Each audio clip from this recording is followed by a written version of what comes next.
me against the world.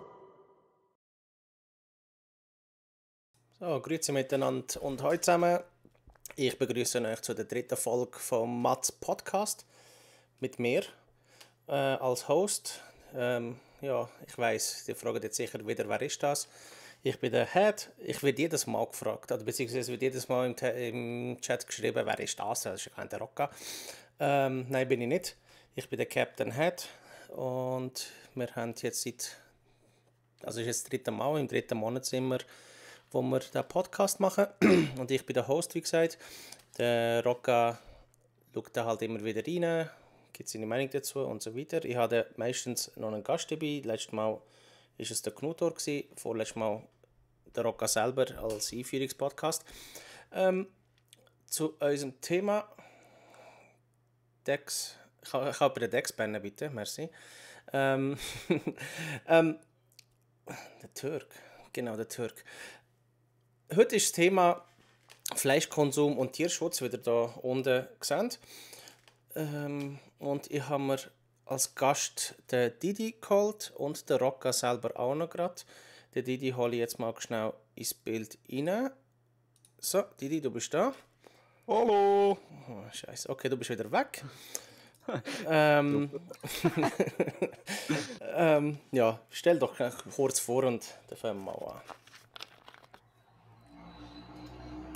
Wer bin ich? Der Didi Denk. Der Rocca kennen Sie ja. Also Ich bin die der Didi und ich esse Fleisch. Mit Stolz. Ja, eigentlich schon. Jetzt hast du Ich kann's ehrlich sagen. jetzt so ein Stück Fleisch und auch reinbeissen. Ich habe vorher einen Servo gegessen. Gut. Und den Rocca haben wir auch dabei. Der Rocca... Ich habe doch gesagt, wir sollen nicht sagen, dass ich bei dir war bei Didi. Also. Sehr well gegessen. Ach Gott, das wird der Horror. Ja, der Wie Rocca... kommst du auf das Thema? Ich habe jetzt gerade den Link angeschaut. Welcher Link? Da, was der Didi mir geschickt hat. Ah, Oder okay. du ihm geschickt hast. Aha. Wenn ich auf das Thema gekommen bin, es ist ja so, ich habe gerade vor kurzem einen Netflix-Film, also Doku geschaut. Hey, Rage. Wie heisst es? Cowspiracy. Ja, da nicht gesehen.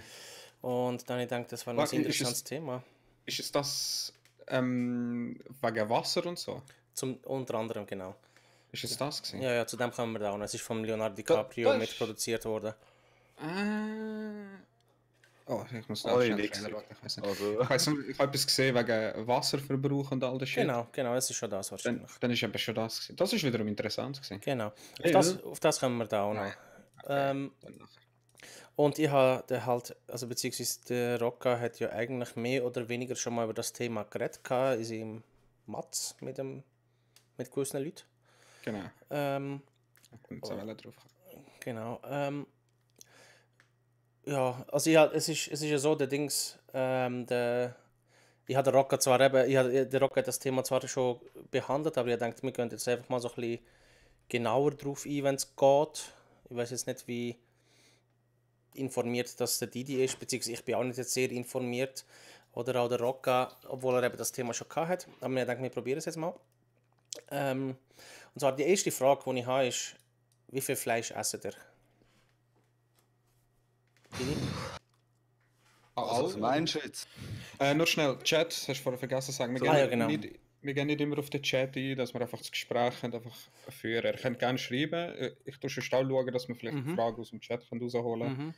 Aber wir gehen nicht immer darauf ein heute. Ja, Also und das das machen wir auch immer andere- bis zum Podcast Und, und so. ja, und das andere ist noch, das habe ich auch noch vergessen zu sagen, Aber ich schreibe schon mit euch. Ausrufezeichen Discord. Daher könnt ihr in Discord vom Rocca kommen und dort im Chill-Kanal oder Wartekanal schnell hängen und ihr könnt live da reinkommen und mitdiskutieren. Also es ist nicht so, dass jetzt nur auf uns drei beschränkt ist, sondern jeder kann seine Meinung rauslassen, weil jeder kann machen, was er will. Ich meine, jeder darf furzen, wenn er will. Ja, weil jeder steht dazu, was er macht. Wie auch immer. Also wegen dem Fleischessen, ich sage jetzt mal pro Woche. Keine Ahnung, Alter. Plus Minimum minus. ein ist auf jeden Fall. Minimum eins. Also ich sage sicher, einmal am Tag gibt es sicher einmal warmes Fleisch. Und je nachdem, Das nicht, nein. Das wäre es bei mir nicht so. Überhaupt, Sehr also, sicher. okay. Also, Also, da musst du definitiv wirklich Fleisch. der Werbespot, der Schweizer Fleisch hat, dem lebe ich. Also, Ich weiß nicht, was alles du andere meinst. ist Beilage. Ah, das. Das ist ja ziemlich kontrovers, das habe ich noch ein bisschen gelesen. Ja. Ja. Aber jetzt zum Beispiel, wo ich am Arbeiten war, da habe ich sicher etwa 3-mal am Tag Fleisch gegessen. Es hat am Morgen ein Fleischkäsebrötchen gegeben und zum Mittag hat es noch mal ein Sauce-Sandwich gegeben und danach dann noch ein Stück Fleisch mit irgendwie Nudeln und ein bisschen Gemüse dazu. Okay. Du, Rocke? Aber keine Ahnung. Einer ist auf jeden Fall in der Woche, aber jeden Tag würde ich es nie sagen. Ja, aber ich meine jetzt, ich sage jetzt mal, weiß doch nicht, Gestern, was habe ich gestern? Aufschnitt oder so, wo aufs Brötchen leist oder was auch immer, das gehört ja auch dazu. Dann schon öfters wahrscheinlich. Eben, es geht ja nicht nur darum, Fleisch im Sinne von ein Steak oder ein Servola oder eine Wurst oder was auch immer. Eben so habe ich es auch Also, gemeint. wenn es Genau. darum geht, ob es vegan ist oder nicht, dann wahrscheinlich jeden Tag. Hä? Wie meinst du das? Also mit vegan Ja, so. mit Ei und Milch und alles. Nein, es geht mir nur um Fleisch jetzt im Moment. Aber nur um keine Fleisch. Ahnung, nicht, dann Also weiss ich nicht. Fleisch, Käse, Salami. Alles mögliche, ist egal. Also ich würde auch sagen, dass ich täglich Fleisch esse. Also eben, sei es irgendwie eben so Aufschnitt oder sonst noch irgendetwas. Es ist noch, also eben, nachdem ich da das Zeug geschaut habe, ist es noch recht krass, wie viel Fleisch das man isst. Ist okay. Und Aber, ja. ja. Ja, sag. Nein, ich warte, bis wir zu dieser Serie kommen. Ja. Es ist einfach noch krass, wie viel Fleisch das man eigentlich verzehrt. Zum Beispiel habe ich ein Dings gefunden, Fleisch, im Internet, der Fleischkonsum pro Mensch pro Leben. Das sehen wir jetzt da. Seht ihr da? Jeder Mensch isst in seinem ganzen Leben knapp 1200 Tiere. 1200 Tiere? Ein Im Schweizer. ganzen Leben? Ja, ein Schweizer im Durchschnitt. Oder weniger irgendwie. Es geht. Also wenn man das Bild jetzt hier anschaut, man isst irgendwie, weiß doch nicht, 720 Hühner, 25 Hasen. Es geht. Ich meine, 1000, das sind ausgewachsene Tiere. Ja gut, das ist schon viel. Eben. Also Ruhe, trotzdem das schnell. Ja. 8 Kühe ist ein Mensch pro Leben. Damn! Ja, genau. Also eben, es ist schon recht krass, wie viel das es eigentlich ist. Und man ist sich gar nicht... Man realisiert es gar nicht eigentlich, wie viel das es ist. Wahrscheinlich das Essbare vom Tier Rage. Egal. Nee, das also, ist- Ich sehr kann schlecht. kurz reinwerfen. Ja. Zum Rage, eben, ich finde Fleisch ist okay, der Mensch ist auch das Fleisch, bla bla bla. Ich habe mal mit einem, wo ich miteinander war, einer von unseren Betreuern war strenger Vegetarier. Mhm. Da hat mir mal so echt das Buch gezeigt, dort schon direkt rein, wie ist das gewesen? Eigentlich ist der Mensch ausgelegt für Gemüse und also Sachen, eigentlich gar nicht für Fleisch. Also der menschliche Darm ist eigentlich gar nicht für Fleisch ausgelegt. Wie kommst du jetzt auf das? Sozusagen, eigentlich ein Fleischesser, wenn zum Beispiel ein Löwe oder so anschaust, also alle Tiere, die wirklich nur Fleisch essen, Ja. ihr Darm ist ein Kurzdarm. Also die nehmen sie Energie raussaugen, scheiße wieder raus. Ja, aber darum würde ich sagen, dass Menschen Omnivoren sind. Die essen Wir haben beides. eher mehr Dinge, eher so einen Gemüsedarm. Also wir tun sozusagen Aber wir Vogel- Menschen haben schon immer Fleisch gegessen. Ja. Eben, Ja. das hat sich dann... Also zum Beispiel eben so ein Neandertaler, der hat noch wirklich so einen kurzen Darm gehabt. Aber Der hat okay. wirklich das Fleisch genommen, rausgehackt und Power rein. Und du meinst jetzt, wir haben uns entwickelt, dass wir das nicht mehr müssen? Eigentlich nicht. Aber Problem trotzdem, ist- Fleisch ist halt einfach zu gut. Ja, aber es nicht behaupten. Also ich... Also, nicht, dass ich es wüsste, das weißt Ja. du, das habe ich doch gar nicht. Aber ich würde trotzdem behaupten, dass wir eigentlich auch gemacht sind. Wahrscheinlich auch für beides. Ja, ich würde auch sicher. sagen. Sicher. Ich würde sagen, wir haben uns Aber, entwickelt für beides. Ich denke nicht, dass früher ein Neandertaler denkt, fuck it, ich esse Gras. Nein. Ich meine nicht so. Ich sage echt, eigentlich vom Darm her gesehen müssten wir eigentlich nur Gemüse und Gras und so einen Scheiß fressen. Okay. Da bin ich mir jetzt nicht so ganz sicher, weil ich meine, weißt, wenn kann sie jetzt man Ballaststoff, schon wenn Ballaststoff von, also wenn Gemüse oder was auch immer ist, wo viel Ballaststoff hat, das können wir ja nicht verdauen als Mensch. Das heisst, da haben wir ja nachher auch, eben zum Beispiel jetzt Bohnen ganz einfach gesagt, da haben wir ja Durchfall oder was auch immer direkt Dings haben. Ist ja Schick so. schnell einen Link. Ja. Aus anatomischer Sicht ist der Mensch ist anatomisch kein Fleischfresser. Also schick mal schnell. Dann tue ich es noch schnell in den Stream. Schick schnell einfach da gerade in den Chat rein. Mal in den Chat hinein, okay. Da kann sich jeder kurz selber durchlesen. Also, ich tue es schnell. Stimme Die Zähne des Menschen mit gleich so Fleisch. Lange scharfe Zähne. Da. Also. Auch zum Beispiel nur der Magen. Eigentlich, eben das ist das Einzige, wo ich sicher mal schon mal gelesen habe. Speichel, der Magen. Komplett anderer Aufbau bei Fleischfressern, während der Magen der Fleischfresser wie ein einfacher runder Sack mit glatter Oberflächenstruktur aussieht, der bis zu 10-mal mehr Säure zum Aufspalten des tierischen Eiweißes produziert als der von Menschen und Pflanzenfressern, haben deren Mägen eine längliche Form, sind kompliziert gefurcht und produzieren weitaus weniger Säure, da sie an sich zum Verdauen von pflanzlicher Kost nicht benötigt wird. Aber weißt, das ist einfach halt, ich finde, das ist einfach so ein bisschen eine Schwarz-Weiß-Darstellung, weil entweder Fleischfresser oder Grasfresser, sage ich jetzt mal. Ja, aber wenn du sagen würdest, mit allen anderen vergleichen, weißt du, wenn man jetzt nur aus der anatomischen Sicht ausgeht, wären wir eigentlich gar kein Fleischfresser. Ja, wir müssten jetzt einfach, weil wir es halt kennen. Nein, wir müssten vielleicht auch jetzt zum Beispiel mit einem Schwein, wo auch ein Omnivor ist, also wo beides ist oder alles Was ist. heißt der Omni, heisst der? Omni ist mehr, ja, also Grasfresser und Fleischfresser. Okay. Manche würden jetzt sagen, das sind das. Aber eben, dann müssen wir jetzt zum Beispiel mit einem Schweinedarm oder Schweineinnereien müssen wir das jetzt vergleichen, weil die sind ja auch eher beides. Weil das ist jetzt einfach immer, weil Menschen halt beides essen und können essen, mehr oder weniger, ist es halt immer so schwierig zum Darstellen, jetzt nur mit Fleischfresser oder nur mit Grasfresser zu vergleichen. Ja, ich weiß, nein. Okay. Strange. Habe ich nicht gewusst. Aber eben, ja, nach dem gesagt, war das nicht irgendwie ein gutes Argument für Vegetarier? Weil das gehört erst zum ersten Mal. Eben, das war auch sein Argument gewesen, und daraufhin habe ich gesagt, ist mir eigentlich scheißegal, ich habe das Fleisch gerne. Ganz einfach. Weil ein Salat gibt mir nicht die gleiche Befriedigung wie ein Stück Fleisch. Blöd gesagt, sozusagen. Ja.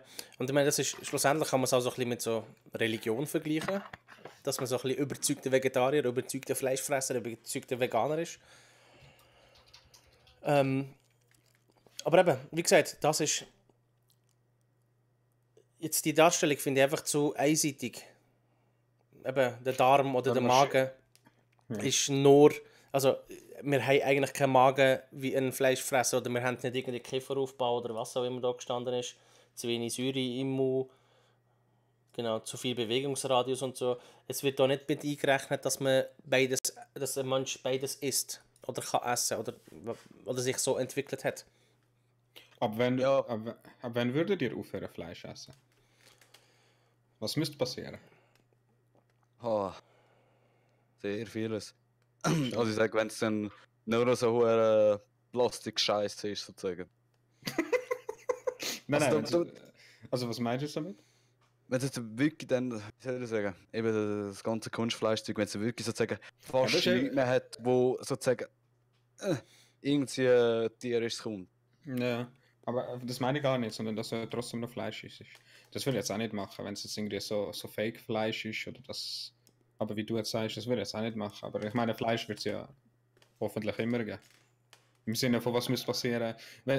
Ich sage zum Beispiel, wenn man es halt übertreibt, weißt du, wegen Schlachten und all das Shit, was wir ja bereits schon machen. Aber das habe ich auch passiert. Also, das ist ja schon lange passiert. Aber gefühlt ist, weißt, für uns ist es who cares? Ich schnell Fleisch holen. Wer interessiert das schon? Das meine ich, was muss passieren? Im Sinne von, dass sogar Kühe aussterben und alles. Ja, Kühe werden nicht aussterben. Das wird nie passieren wahrscheinlich. Ja, wir sind Menschen, würde mich nicht wundern. Nein, wir leben ja von den Kühen. Ja. Noch. Ja, nein, das ist eben auch zum Beispiel, also zu dem komme ich dann noch. Ich meine, wie will ich aussterben? Bevor das wird passieren, wird sich irgendein Mensch irgendwie herausfinden, wie sie den Scheiß herzüchten. Künstlich aus dem Labor irgendwie. Also aber das wird die kleinste Sorge sein. Ja, weiß auch nicht.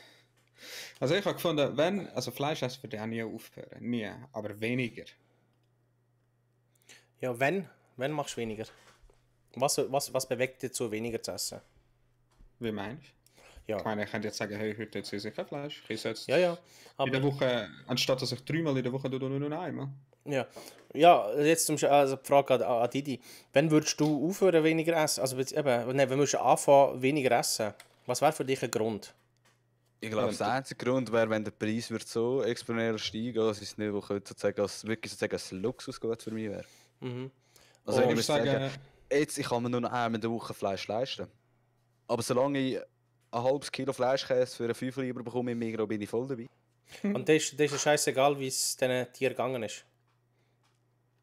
Schlussendlich habe ich es nicht gesehen, ich habe nichts mit dem zu tun. Aber das meine ich. Eben. Solange ich, wenn ich nicht müsste Hand anlegen selber, also wenn ich jetzt die Kuh selber schlachten, würde ich mir vielleicht dreimal überlegen, ob ich heute zum Nacht Ich wiederum Platz würde mehr mehr. Fleisch, also wenn ich das dir selber würde umbringen. Aber nur, sicher. also ich würde, 100%. ich gebe am Rocca recht, aber nur wenn ich weiß, dass das Tier ein gutes Leben gehabt hat. Ja, mein Onkel ist pur und ich kann das, ich sehe es. Ich weiß es, ich weiß wie viel, ich weiß jetzt nicht, wie viel Fleisch es gibt, aber weißt, wenn du das Fleisch selber siehst, du schaust auf die Tiere und dann hast du Huhn und all das Shit und dann schlachtest du ein Huhn und dann gibt es ein Festmahl und du weißt, was es gibt, woher es kommt und alles. Aber eben, das ist Dann ja, würde ich ja, locker ohne schlechtes Gewissen essen. Es Ja. klingt jetzt verdammt hart, aber es ist so. das ist ein bisschen das, was der Rage sagt. Ich muss sagen, man sollte das Fleisch mehr schätzen. Also es ist dann nachher halt... Ja. Es ist dann nachher nicht irgendwie, du gehst im Coop für irgendeinen Stutz ein Kilo Hackfleisch holen, wo irgendwie weiss nicht wie gezüchtet worden ist oder gemästet worden ist, sondern du hast halt ein Tier, wo du irgendwie, weiss ich nicht, ein Jahr lang, 2 Jahre lang, 3 Jahre lang aufziehst und dann nachher, Ein Name gibst. genau, lieb hast und nachher genüsslich verzehrst. Also, ja, also ich kaufe jetzt nicht irgendwie nur Mikrobütchenfleisch oder so einen Scheiß. Ich schaue schon ein bisschen, halt das auf dem Pack steht. Dann steht da Freilandhuhn, dann hoffe ich, das war ein Freilandhuhn gewesen, weißt du? Aber weißt du, was bedeutet Freiland? Ey? Massentierhaltung kann genauso Freiland sein. Ja. Aber- Aber Das ist, weißt, das Problem ist bei so einer, bei dieser Bodenhaltung, Freilandhaltung, was auch immer Haltung, ist, das sind vorgegebene Regeln von der Industrie an sich selber. Ja, genau. Du haltest dich eigentlich nur an das, als Minimum haltest dich dran und der Rest ist dann nachher halt immer noch so knapp an einer Batterie halt, also weißt, wenn wir jetzt von Hühnern reden oder so, da bist du einfach nachher knapp an einer Batteriehaltung dann nachher vorbei, kommst du vorbei. Aber eben, es steht Freilandhaltung, da sind sie, weißt, Freilandhaltung für mich jetzt irgendwie natürlich gesehen, weil einfach die Hühner sind einfach den ganzen Tag draußen, picken umeinander und weiss nicht was Ein machen. typischer Bauernhof. Genau, Ein typischer das war das Optimalste. Aber, Ja. aber das Industrielle, sage ich jetzt mal, ich weiß es nicht, ob es wirklich so ist, aber das Industrielle wird dann wahrscheinlich sein, die sind 3/4 Stunde am Tag draußen und den Rest sind sie drinnen. Ja. ich glaube, sie meint, ein Huhn ist, glaube ich, ein Huhn muss Freiland halten, ich glaube, was ist es? Halbe Quadratmeter Fläche für sich sozusagen haben. Eben, Also es ist eben. ja wirklich fast nichts eigentlich. Der Rocca ist nicht um heute. Ja, aber das ist eben genau das. Aber Das ist nicht, genau ja. das. Es sind einfach halt nur so die von der Industrie festgelegten, eben, empfohlene. Ich sage jetzt mal, die empfohlene Haltung für was muss man Minimum machen, damit es eine Freilandhaltung ist. Ja, also eben, wie gesagt, 3-4 Quadratmeter Platz für sich und eine halbe Stunde lang dürfen sie das Licht sehen. Aber ich meine zum Beispiel das mit dem Bauernhof, zum Beispiel, deine Kuh wirft ein frisches Kalb. Kalb Elmi, nennen wir es Elmi. Kann man gerade zu dir nachher das Gaming. Das ziehst du von Hand auf und am Schluss frisst es eine Kauung. Ich weiß nicht nur, wie das denn könnte. Weißt du, wenn ich sage, dass die Kuh, ich kann nicht 10 Jahre kennen, das ist mein bestes Hobby von den Kühen. Und dann kann ich den auf den Tisch. Das Problem ist Weißt du, ich weiß nicht, ob ich das. ja, aber weißt, wir schauen Ich finde es in halt so einfach. In diesem Zusammenhang schauen wir einfach wahrscheinlich die Tiere als Haustiere an. Das darfst du halt nicht. Genau. Du müsstest einfach halt können differenzieren, dass du eine Katze und ein Huhn nicht dürftest gleichsetzen.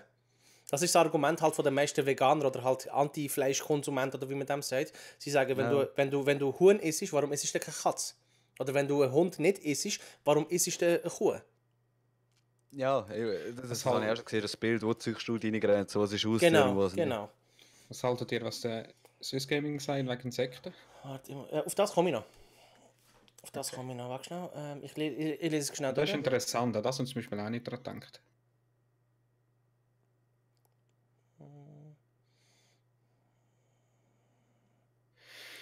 Ja,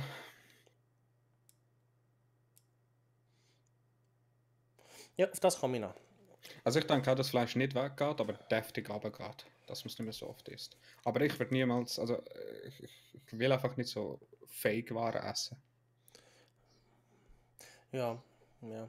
Eben, mir geht es Ja. nicht darum, ich will nur, wenn ich eine Kuh kaufe, dann will ich eine Kuh haben. Der Genau. will nicht irgendwie etwas, was im Labor gross gemacht Ja, worden ist. aber wenn du keinen Unterschied würdest merken, und das kommt ja schlussendlich von einer Kuh, zwar nicht geschlachtet, aber Stammzellen und weiss nicht was sind ja von einer Kuh und die werden Ich dann glaub, so du kriegst- gezüchtet.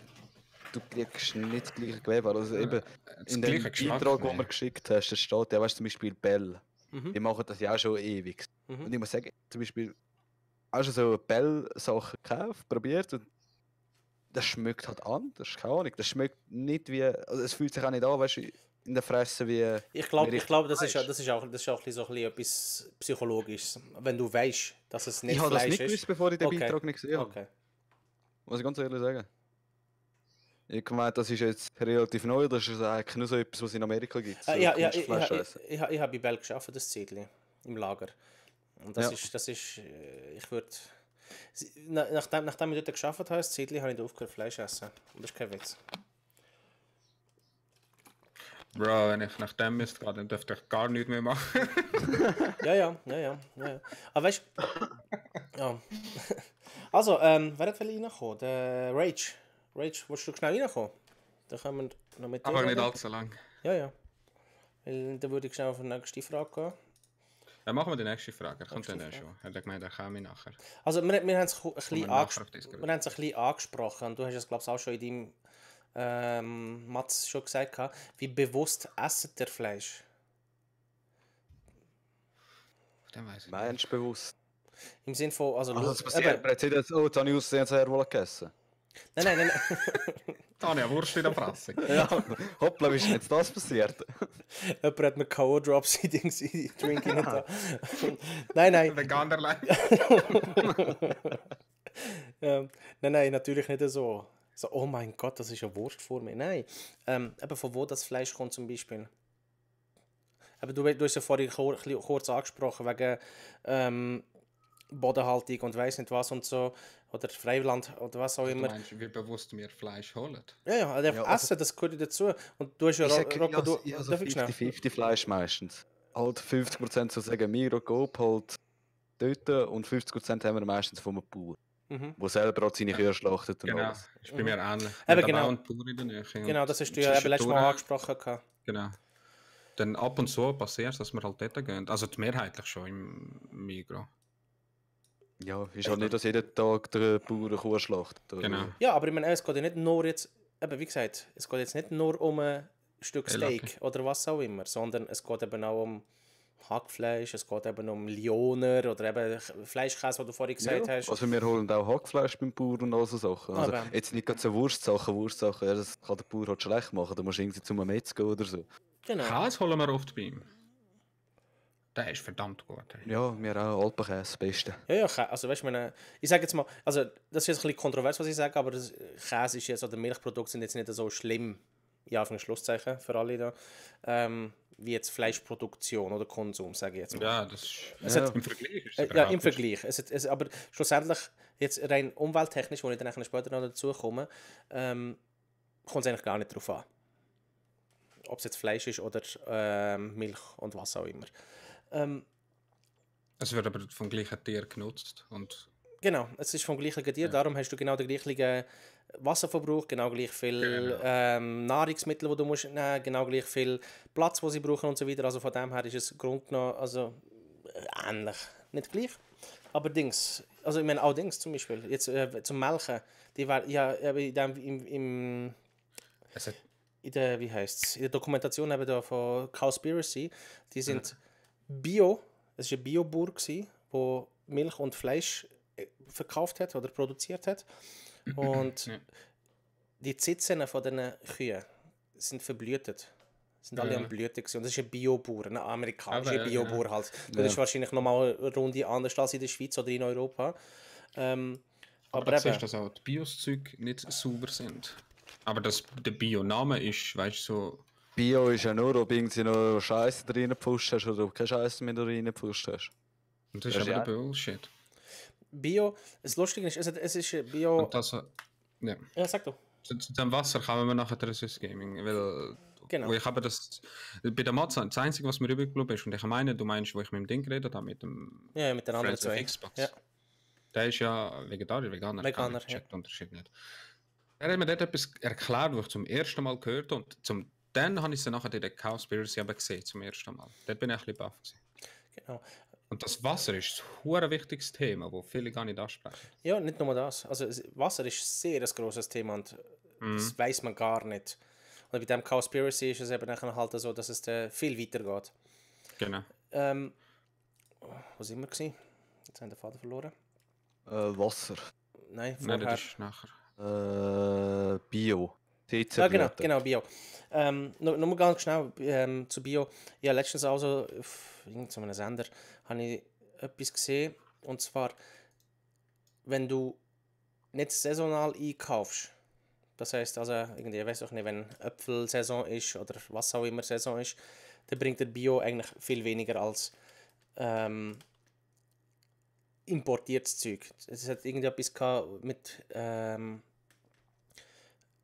Tomaten. Und zwar haben sie im Winter Tomaten, Biotomaten aus Deutschland, wo sie in Treibhäusern halt müssen das Zeug züchten.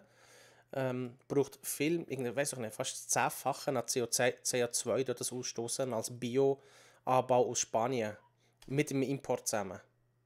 Also das Bio-Zeug ist halt auch immer so ein bisschen, ja. Eben Bio heisst echt, haben wir noch Gift drüber da, es kann Pestizide dabei sein oder nicht. Genau. Aber das heisst ja nie, das kann auch zum Beispiel ein Bio-Käfighuhn sein. Nein, die Kommt haben, echt davon ab. die haben glaube ich, nochmal wieder andere Auflagen. Ja, aber ich meine, das ist gut. Also so viel ich gemeint habe, ist es nur, sagen, wie fest pumpe ich meine Kuh mit Antibiotika voll, dass sie ja nicht krank wird und wie viel tun wir nachher das Fleisch nachbehandeln, dass es so lange wie möglich haltbar bleibt. Gut, Ja, eigentlich. ja.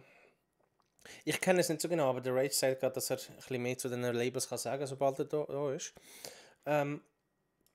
Ja. Aber Und das eben, ist auch schon ewig lang, wie ich das in der Schule hatte. ja, das ist bei mir auch ein bisschen, schon noch länger her. Aber eben, das heisst, dir blendet dann nachher eine Qual, in Anführungszeichen, von diesen Tieren aus. Ist das Man korrekt? denkt da nicht dran. Also ich denke nicht dran, ehrlich gesagt. An was? Aber Ja, das, weißt du, wie jetzt das Fleisch gemacht worden ist, sind sie am Das- Leiden gewesen oder nicht? Man denkt, Das denkt interessiert mich nicht. Schlussendlich schaue ich das Fleisch an, ob es mir passt oder nicht von der Größe. also ehrlich gesagt, das ist auch das gewesen, was ich für ein Zeitchen, das ist aber schon sehr Was lange schade her. ist. Ja, das auf jeden Fall. Aber eben, das ist auch unter anderem ein Grund gewesen, wieso ich ein Zeitchen kein Fleisch gegessen habe, weil einfach so, bei Poulet vor allem, ist einfach halt so, dass die Gückeli dann nachher einfach in Schredder reingehakt werden und nachher der Poulet... Männliche, oder? Genau. Ja, Die Chicken männlichen... Nuggets. Nein, nicht einmal Chicken Nuggets eben. Die haben ja zu wenig Fleisch und alles Ja, die mögliche werden und so. für gar nicht gebraucht. Ja, die werden als Baby die nachher direkt geschreddert. Und dann nachher irgendwie als, ich weiß gar nicht, als Futter oder so benutzt für Schweine oder was auch immer. Ja, das wird dann für alles gebraucht. Ja, Wasser reinpumpen ist unter anderem Rage. Wie man bei Fleischerzeugnis kann beschissen. Gut, Rage, gibst mir Bescheid, wenn du bereit bist. Können wir dich reinholen. Alternative zu Fleisch. Gibt's so? Kommt darauf an, wie es willst du sehen. Was meinst du? Ob es jetzt nur. Ja, zum Beispiel ein Haufen sagen, es ist eben Fleisch, Proteinlieferant halt. Mhm. Und da muss. Also, das ist so viel sie mir neu ist, aber wenn in der Schule das kann, das Thema ist alles mit Protein und all dem Scheiß. Ist halt ein tierisches Protein um einiges besser als jedes pflanzliche Protein, also künstliche Protein. Du kannst das viel besser als der Mensch aufnehmen. Wann Also ist das gewesen, wo du das gelernt hast? Das 15 Jahre? 2012 gewesen. 2012. Okay. Sagen wir jetzt mal plus minus 10 Jahre. Ich weiß nicht, ob das jetzt mittlerweile überholt ist oder nicht. Ich weiß es, also ich bin auch Fleischfresser, also Fleischesser, was auch Ja, immer. weißt, ich meine, wir hätten müssen das alles für die Bäckerschule haben wir das halt alles müssen lernen mit diesen hohen Protein. Es ist einfach darum gegangen, weißt, wie gut kannst du die Proteine verarbeiten. Also sagen wir zum Beispiel ein Stück Fleisch hat 1 Gramm Protein, da hast du können viel mehr das Protein sagen, auflösen und den Körper aufnehmen als jedes künstliche 1 Gramm Protein. Ja, Du hast aber, sozusagen mehr das Protein von der Pflanze rausgeschissen als etwas anderes. ja, aber kommt das darauf an? Das ist halt irgendwie 3 Gramm Soja statt 1 Gramm Fleisch. Eben.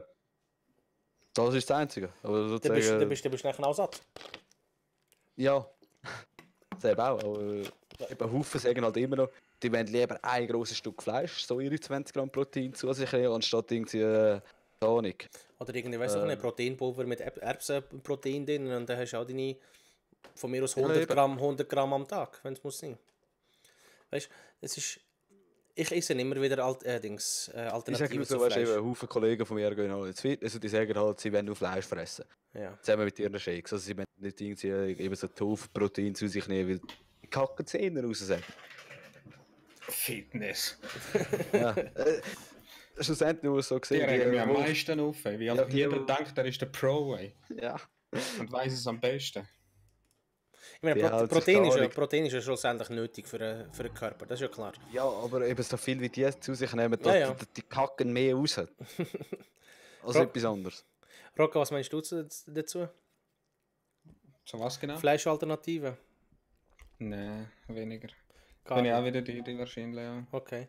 Also ich esse immer wieder ein bisschen so Zeug. Also Also ich habe es einmal probiert und das hat mir einfach nicht gefallen, weißt du, so du als Obfleisch, weißt du. ja, ja, es ist ja so. Natürlich, Also, oder? Ich muss natürlich sagen, kommt es ich nicht habe dran Tofu an. probiert, aber es hat mich fast gekehrt ab dem Tofu. Ja, aber Ja, Tofu Tofu allein. schmeckt wie... Ich habe mal so einen Schmeckt knettrig. Fake Cheeseburger gehabt.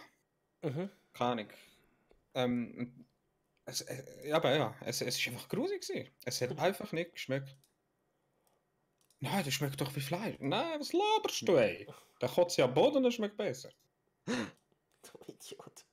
Ja, aber es ist so. Vielleicht habe ich jetzt wirklich etwas Schlechtes gehabt, ich weiß doch auch nicht, aber es hat gar nicht gut geschmeckt. Ey. Also, Der jeder, der Tofu isst, ist nur noch versteht Salat lieber, ey. ja. Also schau, ich weiß nicht, was der hat. Und ich meine, klar, es ist nicht immer alles gut. Ich habe auch schon Zeug gehabt, wo ich, Ich naja, habe das Gefühl, es sind aber- mega viele Marken auch dort, die halt unterschiedlich sind, wahrscheinlich. ja, Und ich habe wahrscheinlich. wahrscheinlich einfach eins gehabt, wo nicht so fein war und wo vielleicht gar nicht noch wie Fleisch ist. Keine Ahnung, weiß ich auch nicht. Ich kaufe immer wieder Quorn-Produkte. Ich weiß nicht, ob euch das etwas sagt. Habe ich auch schon probiert. Das wird ja aus, einigermaßen. aus Pilz wird das ja hergestellt. Äh, Und klar, ich meine, die tun das nachher halt so verwürzen und weiss nicht was, damit man halt den Originalgeschmack oder was auch immer nicht schmeckt. Aber ich finde das eigentlich nicht schlecht. Und ich das eigentlich auch noch gern eigentlich. Also so Plätzli und weiss nicht was. Sorry. Aber ich kann mir vorstellen, also ich weiß es nicht, zum Beispiel bei Sojaprodukten ist einfach halt das Problem halt auch der Anbau selber. Das wäre ja nachher noch umwelttechnisch ja auch nicht gerade sehr optimal. Weil sie tun ja in Brasilien zum Beispiel Regenwälder roden, um Sojafelder herzustellen. Das ist dann nachher halt das andere Problem.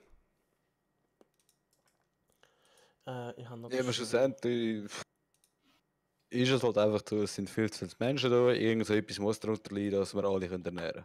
Ja, wir leiden alle drunter. Das ist aber das Problem. Das merkt man Ja. eben, das merken wir eben nicht.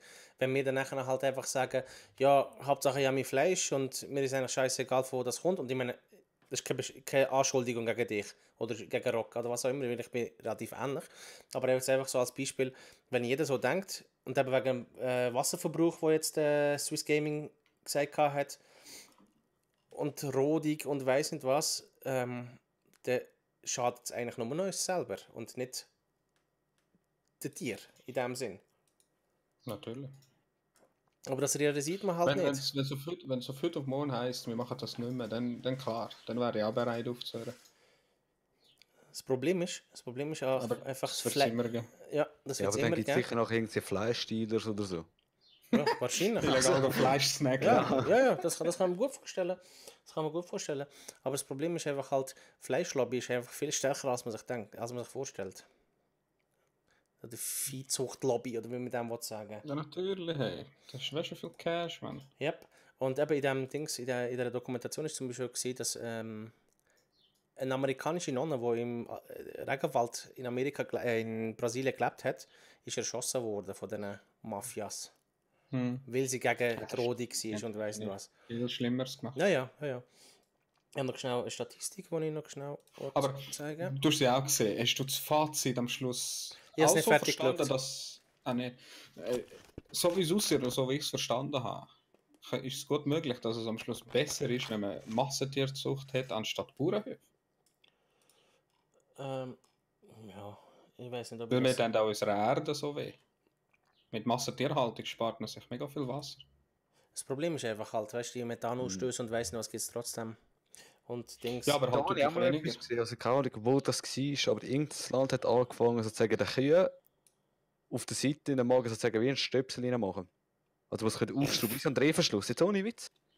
Dann machen sie den Drehverschluss auf, noch sind sie direkt im Magen und dort können sie sozusagen Tabletten reinwerfen, direkt im Magen, wo das CO2 absaugt und dann können sie es wieder zuschrauben. Das wäre Swiss Gaming. Das finde ich aber auch. Weißt du, wenn man sich einen Kompromiss sagen kann, wir dürfen nur noch so und so viel essen, da wäre ich voll dabei. Das wäre überhaupt nicht schlimm. Das Wenn Problem, jetzt einer sagt, einmal im Monat, dann haben wir das Problem. das Problem ist, erstens ist Fleisch hure billig. Und zweitens ist es einfach zugänglich. Früher hat Fleisch wahrscheinlich viel mehr gekostet. Ja, man hat Schick's es mal fast schnell selber nach. produziert, ne? Ja, aber nicht jeder hat können Fleisch essen. Wenn du es nicht selber produziert hast. Was haben wir da? In der Statistik, da, wo ich jetzt da... Aber Schön, für die aha. Umwelt und für die Tiere habe ich dann schon. Was? Ich habe dir noch einen Link geschickt. Hat. Ah, okay. Eben da mit den Löchern in der Kühe. Das gibt es anscheinend jetzt auch schon in der Schweiz. Ich tue schnell Cam ausblenden. Wegen? Aha. Kurz Luft schnappen. Ja. Hilfe, die Kuh hat ein Loch. Fistulierung bei Kühen. Oh mein Gott, das habe ich schon mal gesehen. Das finde ich abartig grusig. Ja, aber das hat es, glaube ich, eben gemacht. Und eben, die Kühe, ihre Fürze sind ja eigentlich pures CO2, so viel ich gemeint habe. Methangas. Ja, eben. Und wegen das ein bisschen stoppen, wirfen sie sagen, Gott, dort auch in den Magen noch so Tabletten rein. Und so kommen sie am besten gerade dazu. Okay. Okay, ja, ich finde das ein bisschen beängstigend, ehrlich gesagt. Ist nicht, ja. Aber Ja, das ist ja. jetzt die andere Frage, Frozen, ob das teurere Fleisch besser ist. Ich habe angefangen, nur noch Fleisch zu konsumieren vom Metzger und zum Massenkonsum von Fleisch ein bisschen entgegenzukommen. Ich finde Massentierhaltung jetzt auch nicht so super. Aber auf Fleisch will ich schon nicht verzichten. Also, Und der Fall, was ich sage mal, was das bringt. dass es mal ein Schritt ist, ein Schritt vorwärts ist, würde ich jetzt mal sagen. Aber zum Beispiel, der Bauer, den ich kenne, von dem wir jetzt Fleisch haben, der liefert zum Beispiel auch sein Fleisch an Migros und der liefert auch seine Milch und Emmi und so. Weißt du, ob er jetzt das an Metzger liefert oder an Migros? Ja, man hat auch etwas. Wo ist der Unterschied? Ob jetzt der Metzger das für 5 Stutz verkauft und der Migros für 3,50? Es ist vom gleichen Bauer, es ist die gleiche halt Kuh. für mehr und jetzt günstiger. Ja. Darum meine ich, weiß jetzt nicht so recht, Frozen. Theoretisch müsstest du wie ein Idiot voll verfolgen, woher es kommt und dann, wenn du zufrieden bist, dann kannst du es essen. Aber man wird nie zufrieden sein. Auch ein Bauer macht Sachen, die er vielleicht nicht sollte. Ja, selbst Weil auch er muss also das Geld schlussendlich musst du machen. dich halt immer Und die fragen, Bauern weißt haben es immer du, wo kommt das schwieriger. Fleisch? Vom Metzger ist es klar, ist es teurer, aber es kann genau die gleiche Kuh sein, die jetzt am Migros im Geschäft drin liegt. Ja, ich hatte einen Kollegen, der als Lastwagenfahrer hat er gearbeitet. Und der hat auch Abell und also kleinere Metzger ausgeliefert. Also du hast jetzt sicher recht, was das angeht. Ich kann mir einfach noch vorstellen, ja nein, ich kann mir es nicht vorstellen. Ja, man denkt vielleicht, dass sie schlechter gehaltene Kühe Bell verkaufen, aber es macht irgendwie gar keinen Sinn. Also eben jetzt noch kurz zum Swiss Gaming. Eben, ich kenne wirklich einen Bauer, der verkauft seine Kühe, also das Fleisch, am Metzger und gleichzeitig auch am Migros. Also, weißt du, wie ich meine? Ob es jetzt Migros drauf steht oder ob es vom Metzger ist, ist schlussendlich die genau gleiche Kuh gewesen. Ja, Der ja, vom das Metzger stimmt flankt schon. einfach 1,50 Franken mehr oder so. Ja, weil er es dann selber noch schlachtet, verarbeitet und so halt wahrscheinlich. Ja, eben. Ja, aber Weißt du, ich meine, gehen wir jetzt nur daraus von einem Plätzchen oder so. also der Kollege von mir, der hat direkt zu Bell geliefert, also der ist dann nachher abgepackt worden und weiss nicht was.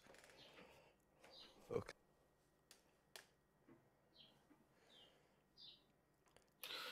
Für die Schweizer Tiere ist für Pakete ist ja nicht immer im Migros gewesen, aber es gibt auch Importsfleisch Ja, ja, aber das Import ist noch ein anderes Thema. Ja, zu dem kommen wir da auch noch kurz.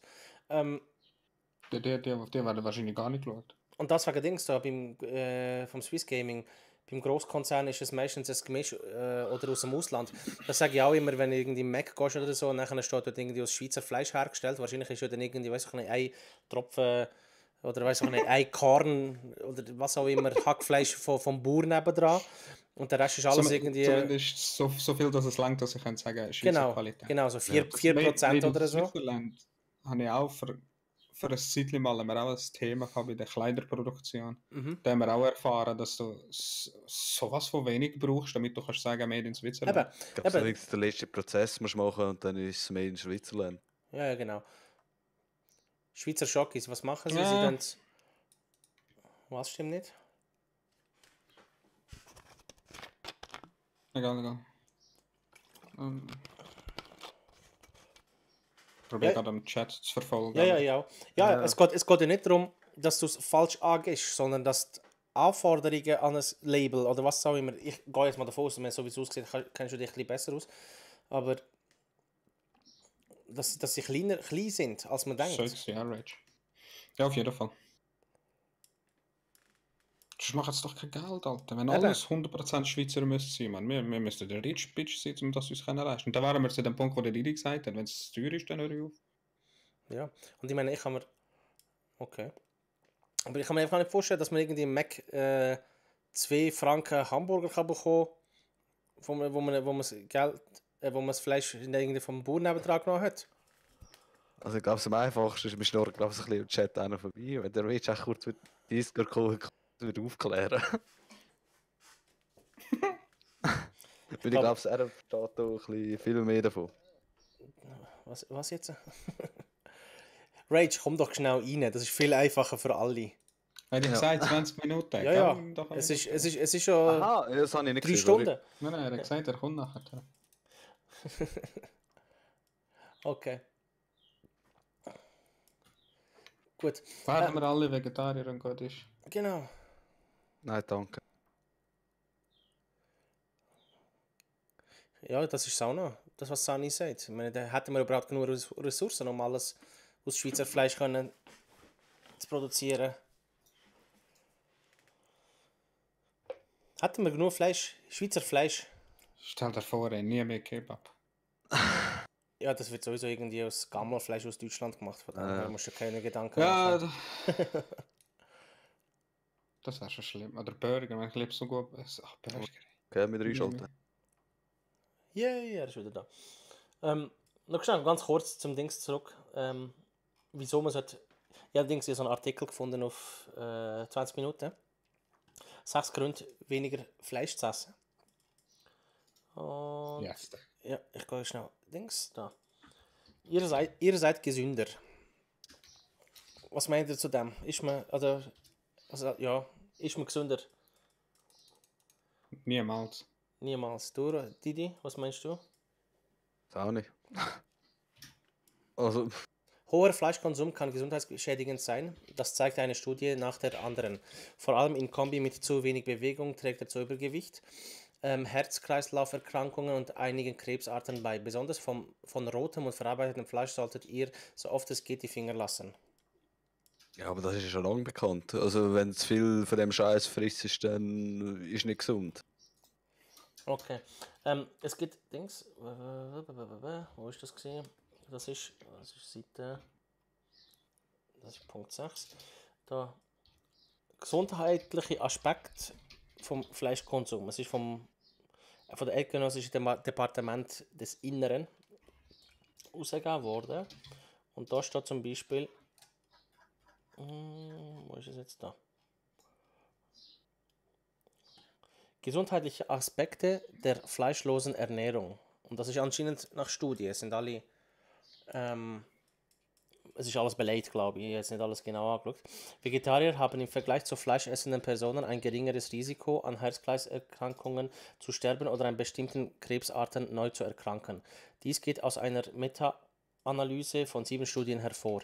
Das relative Risiko für Tod infolge koronarer Herzkrankheit war 29% geringer als bei Fleischessen. Bei Krebsneuerkrankungen war das Risiko 18% kleiner. Also eigentlich heisst es ja, dass man ohne Fleisch gesünder ist. Ja, aber da frage ich mich jetzt eher, kommt das mehr davon, wie man halt sozusagen den Kühen und allem Scheiß halt auch Antibiotika reinpumpen wie behindert? Oder ob wirklich das Fleisch, weißt du, das ist, was nicht gesund ist. Wir müssen jetzt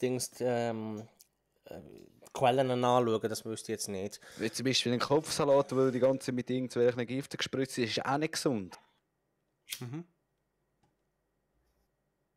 Lies auch noch Risiken ohne Fleisch oder Ernährung. Hat noch Kapitel dort. Okay.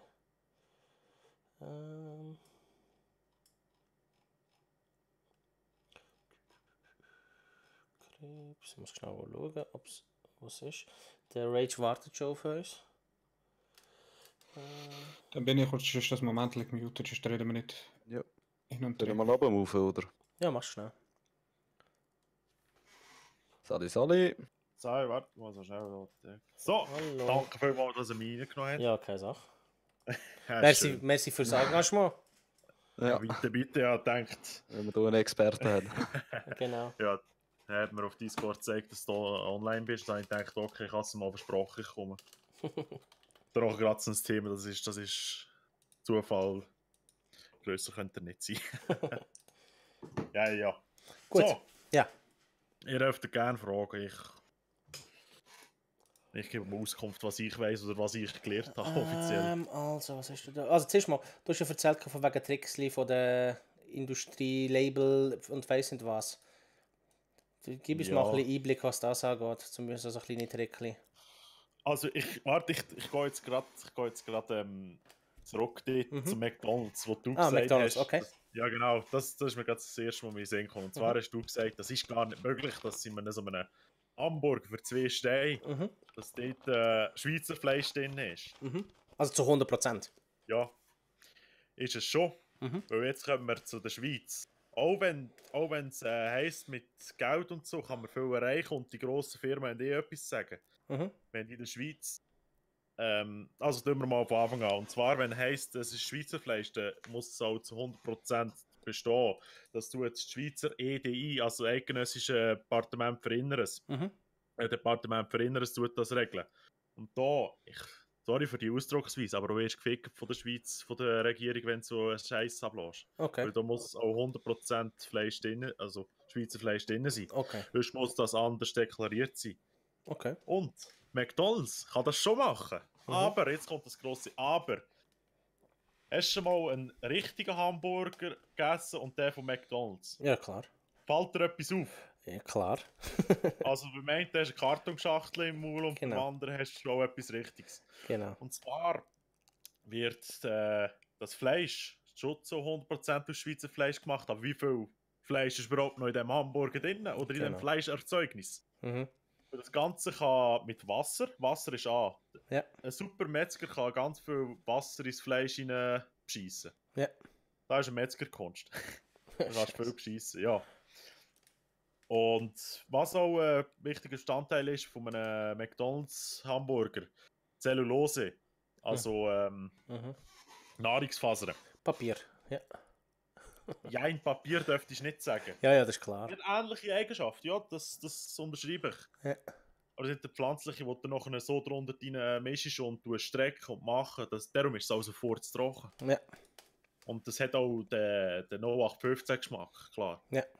Ich finde das schade und darum könnt ihr trotzdem 100% Schweizer Fleisch draufschreiben, was auch wieder ihres Auftreten in der Öffentlichkeit. Wow, McDonald's macht nur Schweizer Fleisch drin und nimmt nicht Auswärtiges. Aber auf eine Art... Was ist Fleisch davon? Ja, genau. Ich auf eine Art hätte lieber, auch wenn es jetzt vielleicht negativ tönt, aber ich hätte lieber, wenn du auch ein bisschen ausländisches Fleisch nimmst und so. Ich muss sagen, ausländisches Fleisch darfst du die Qualität nicht unterschätzen. Kann ich nachher auch schnell dazukommen. Ich hätte lieber 100% Fleisch und etwas, dass du weißt, dass du auch wirklich Fleisch im Maul hast, anstatt Kartonschachteln. Genau. Weil in der Schweiz, all mit dem genmanipulierten Sachen, ist eben auch noch schwierig in die Schweiz zu importieren, weil wir schon auch Gesetze haben, die das beschränken. Du darfst nicht jeden Hurengüssel reinnehmen. Das ist auch beschränkt. Okay. Ja, und ich persönlich finde auf eine Art gewisse Schweizer Fleisch, also jetzt, was mir jetzt so gerade in den Sinn kommt, ist das Kalbfleisch. Mhm. Also, ich persönlich bin für das noch zu jung, aber mein Großvater hat gesagt, wo er früher noch gesehen ist das Kalbfleisch viel 100-mal besser gewesen als das heutige Kalbsfleisch, was es gibt. Wegen der Überzüchtung und wegen der Rasse.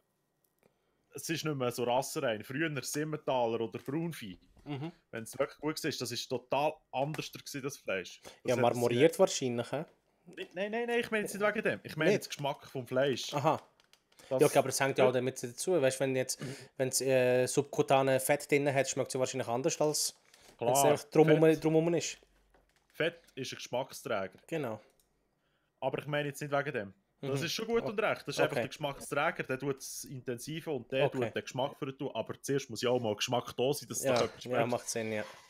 Und zwar früher hat man noch wirklich ein Kalb nach Kalb geschmeckt. Heutzutage schmeckt das irgendwie alles ein bisschen gleich, weil das alles ein bisschen wie soll ich sagen, ein bisschen normiert worden ist. Ja, genau. Früher hast du wirklich noch einen richtigen speziellen Geschmack gehabt. Früher haben sie Kraftfutter eher gemieden. Dort haben sie wirklich Gras genommen von draussen. Das merkst du beim Fleisch. Ohne Scheiß jetzt. Okay. Wenn jetzt ein Bauer nur mit Kraftfutter, also das heisst Mais und so, füttern, dann merkst du das an einem Fleisch. Das ist auch noch qualitativ total anders. Ja. Wenn jetzt das Tier wirklich nur Gras hat, draussen von der Weide, frisches, merkst du, das hat gerade einen total anderen Geschmack als das, was wir heute haben. Das könntest du gar nicht mehr. Ja, das kann ich mir vorstellen. Das ist ein bisschen ähnlich, wie wenn in Italien Tomate isst und irgendwie, weißt du nicht, billige Tomaten irgendwie schon nicht mehr kaufst. Genau. Und genau das Gleiche ist auch mit... also ich persönlich bin auch Koch. Und nebenbei noch Metzger. Noch. Okay. Und also nur angelernt. Nur, dass ich etwas weiss darüber. Nicht voll ausgelernt. Aber ich persönlich nehme lieber die italienischen Dosen Tomaten als richtige. Es kommt darauf auf die Zeit drauf an. Aber bei den Dosentomaten weisst du immer, es ist genau die gleiche Qualität und der gleiche Geschmack. Ja. Der ist auch intensiver, weil der wird ja gerade dort die Dose abgepackt und fertig, sterilisiert und fertig. Genau. Dann behaltet der den Geschmack. Genau. Eben, und im Fleisch darf man es auch nicht unterschätzen. Jetzt zum Beispiel Amtergott. Ich nehme jetzt mal ein klassisches Beispiel, das Rinds Amtergott. Ein super schön edles Produkt. Kostet momentan, wenn du es gut willst, 61 Franken. Circa. So. Ich bevorzuge dort nicht einmal das Schweizer Amtergott. Okay. Es machen auch sehr viele Restaurants, hohe Restaurants, und das auch nicht bevorzugen, weil du es einfach nicht kannst vergleichen mit, jetzt muss ich gerade schnell studieren. Das ist Südamerika ein Land. Nein. Argentinien. Ich glaube, ich bin mir auf nicht mehr sicher, ich habe es gerade Ja, vergessen. ist auch egal. Die haben es total anders Rind. Bei denen schmeckt es total anders. Mensch, ja, das ist, muss ich wirklich ehrlich sagen, da habe ich lieber eins von Argentinien als von der Schweiz. Und heutzutage Argentinien, die sind auch auf einem Stand. Und wenn du jetzt nicht gerade gehst, bei den grössten Mafia dort unten das Fleisch kaufen, da gibt es auch wirklich Betriebe, die Standard haben, fast wie in der Schweiz. Und wenn es nur fast wie in der Schweiz ist es schon extrem hoch, weil in der Schweiz da, sage ich, bist extrem hoch mit der Tierhaltung und so. Da ist ja extrem auf die Finger geschaut. Und warum denn nicht in der Schweiz Fleisch kaufen? Gewisse Sachen, zum Beispiel Schweinsprodukte, die kaufen wir in der Schweiz. Zollproduktion in der Schweiz, die ist super. Kannst du nichts sagen. Und eben so ein Rindsuntergott, wieso nimmst du das nicht in der Schweiz? Weil die nie die Qualität bringt, die der Kunde will, schlussendlich. Es ist tragisch, aber du bringst nicht die Qualität ein, die der Kunde erwünscht ist bei der Kundschaft. Okay. Eben, und da finde ich auch, weißt da finde ich das wieder, da ist es nachher wieder genau das Gleiche. Nur wegen der Aufschrift ist es anders. Von der, wie soll ich sagen? Nehmen wir mal an, du hast 2 Karten geschachtet, dann ist es genau identische Produkt. Auf dem einen schreibst du, also wir können es so vergleichen, ein No-Name-Produkt und ein Markenprodukt. Kann von der gleichen Firma produziert werden, kann der gleiche Seich sein. Aber ist der Name nicht drauf. Ja. genau, das macht den Unterschied. Das macht auch beim Preis den Unterschied, weißt du? Das ist das, was mich einfach ein bisschen anschießt. Weil als No-Name-Produkt, das wäre jetzt so zum Vergleichen Argentinien, weil ja, es ist ein ausländisches Produkt, wir müssen die Schweizer nehmen, aber ein Schweizer will ja Qualität und zu einem guten Preis. Es sollte ja alles billig sein. Wollte niemand Geld ausgeben. Ist eben so. Ja, ist so. Es wird Das Problem ist das Beste, aber am besten für ein Fünferli. Das Problem ist einfach bei dem, finde ich, also ob die Tiere halt auch entsprechend behandelt werden. Weißt du, Da gibt es eben auch wieder Unterschiede. Da gibt es gewisse Sachen, die kannst du wirklich darauf gehen, dass es so stimmt. Klar, auch in der Schweiz gibt es schwarze Schafe drunter. Auch in Argentinien gibt es schwarze Schafe. Das streite ich nicht ab. Ja. Aber es gibt gewisse Importeure, gewisse Sachen, die das wirklich auch kontrollieren und die sind schon scharf drauf. Oder auch Dings halt. Ich meine, eben jetzt vor allem Südamerika ist ja halt eben das Problem von der Rodung von der Dings vom Regenwald zum Beispiel. Oder auch Treibhausgas, was es da gibt. Oder CO2-Emissionen, bis man sie mal hierher importiert hat. Das würde ja eigentlich theoretisch ja auch noch mitspielen. Bis das Fleisch jetzt in der Schweiz ist und ich meine, der ganze Transport und weiss nicht was. Abgesehen von der Qualität, ich meine, ich kann verstehen, dass die Qualität ein bisschen besser ist oder anders ist. Oder auch eben, dass Tiere auch, jetzt abgesehen eben auch vom Tierschutzmäßigen, also dass sie auch gut behandelt werden. Ich meine, bis die da sind, ist dann nachher halt der Umwelt auch nicht gut da. Klar, aber schlussendlich es ist schwer, einfach sozusagen Qualität haben. Klar ist es schwer, es ist auch kein Ding, es ist auch kein Vorwurf gegen dich oder was auch immer, oder ein Angriff. Es kommt einfach mehr darum, klar, ich meine, Qualität und eben, je billiger, desto besser, dafür halt besser und dann noch gute Qualität dazu, das will jeder. Das will jeder. Sonst würde man nicht irgendwie auf wish.com und AliExpress Zeug kaufen und wo dann nachher 3000 Millionen Kilometer haben, bis sie hierher kommen. Aber das Problem ist einfach halt, wenn man dann nachher der Welt oder der Umwelt halt schaden, nur damit ich jetzt irgendwie ein gutes Stück Fleisch daheim habe. Ja, ist der Egoismus vom Menschen auch einfach, der dort ist. Genau. Das ist ja das Problem. Für mich persönlich ist es jetzt schwierig, etwas zu sagen, weil ich will persönlich auch allgemein im Leben bin ich nicht parteiisch. Ich will etwas Neutrales überbringen und beide Seiten akzeptieren und auch anschauen. Weil ich hasse das auch. Persönlich geht mir das auf den Sack, wenn jemand wie soll ich sagen, nur eine einseitige Meinung hat dazu und die andere gar nicht akzeptiert. Weil es ist, beides hat etwas Wahres. Ja, klar. Das ist auch bei der Politik so. Ich habe linke und rechte Seite gerne. Eine machen die gut, eines machen die gut. Ich sage nicht jetzt, SVP, das ist meine Partei, fertig, Schluss, die anderen haben nichts zu sagen. Das ist falsch. Ja. Weil auch die machen auch Fehler. Ja, auf jeden Fall. Die Rechten machen Fehler, die Linken machen Fehler, jeder macht Fehler. Ich meine so kurz wegen dem Import. Ja. Macht das noch so einen grossen Unterschied, ob jetzt noch ein bisschen Fleisch drauf ist zu den Bananen und zu den Kleidern und zu den Elektroteilen? Es geht nicht darum, jetzt, ob noch Fleisch drauf ist, sondern dass es überhaupt gemacht wird. Weißt du, statt dass man lokale Sachen isst und trinkt und weiss nicht was, tut man halt einfach alles importieren. Ja, aber sagen wir, keine Schweizer Baumwolle zum Beispiel. Ja, da kaufst du halt Schweizer Baumwolle. Nein, das sind alles Extrembeispiele, die ich gebe. Eben. Und ich bin auch nicht ich bin auch nicht jetzt irgendwie überzeugter Veganer oder was auch immer oder ein Aktivist oder so. Es kommt mir einfach nur so als Gegen, also damit ihr halt auch etwas dazu sagt. Aber es geht einfach halt darum, ich meine, rein theoretisch jetzt optimal wäre halt einfach, wenn du wirklich nur Schweizer Produkt isst oder vergütest. und nicht irgendwie halt, eben, also weißt du, ein bisschen mehr, oder vielleicht sogar nur, dass man ein bisschen mehr im Hinterkopf hat, von wo das kommt und wie viel das der eigentlich die Umwelt belastet oder den Mensch selber belastet. Darf ich jetzt etwas dazu sagen, wo Natürlich. ein kleiner Haken dazu ist? Mhm. Die Schweiz ist gar nicht möglich, sich selbst zu versorgen. Das Land mag sich nicht selber abdecken mit der Produktion von Lebensmitteln. Richtig. Das ist gar nicht möglich. Wir sind so angewiesen auf so ein Land. Genau, ja. Es ist, eben, ich sage nur, es ist nur optimal. Das wäre das Optimalste, wenn es irgendwie funktionieren. Ja. Optimalste jetzt, so meine Wunschidee wäre, wenn der allgemeine Schweizer und Herr und Frau Schweizer vom Fleischkonsum leicht, es muss nicht übertrieben sein, nur leicht ein bisschen zurückgeht. Das würde extrem viele Sachen machen. Genau. Stell dir mal vor, ganz China würde 2 Gramm weniger Fleisch essen pro Tag. Rechne das mal aus.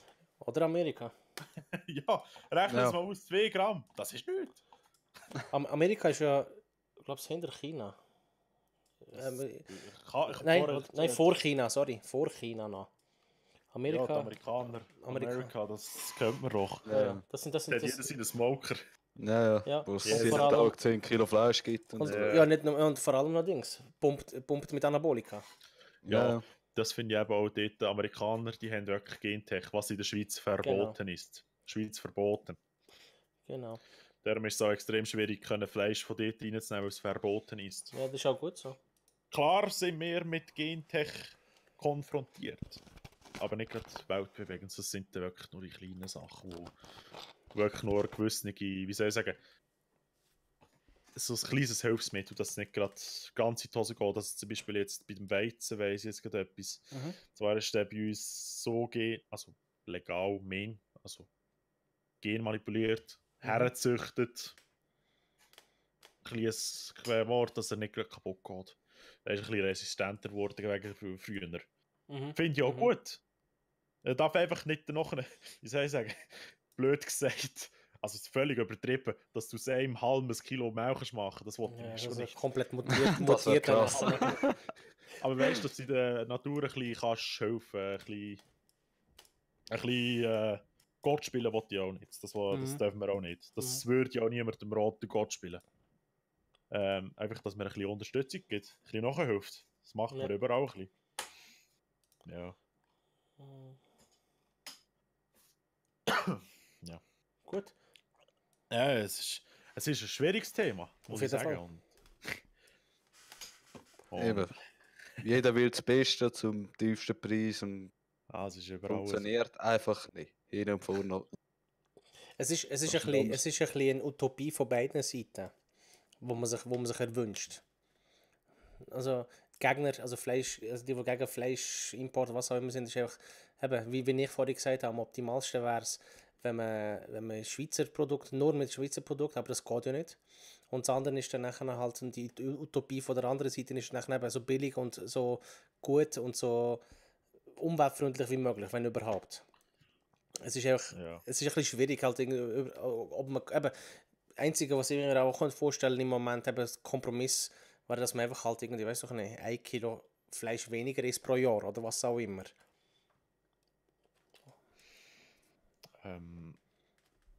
Das Einzige, was ich noch dazu sagen kann, man kann es niemandem recht machen. Das auf jeden Fall.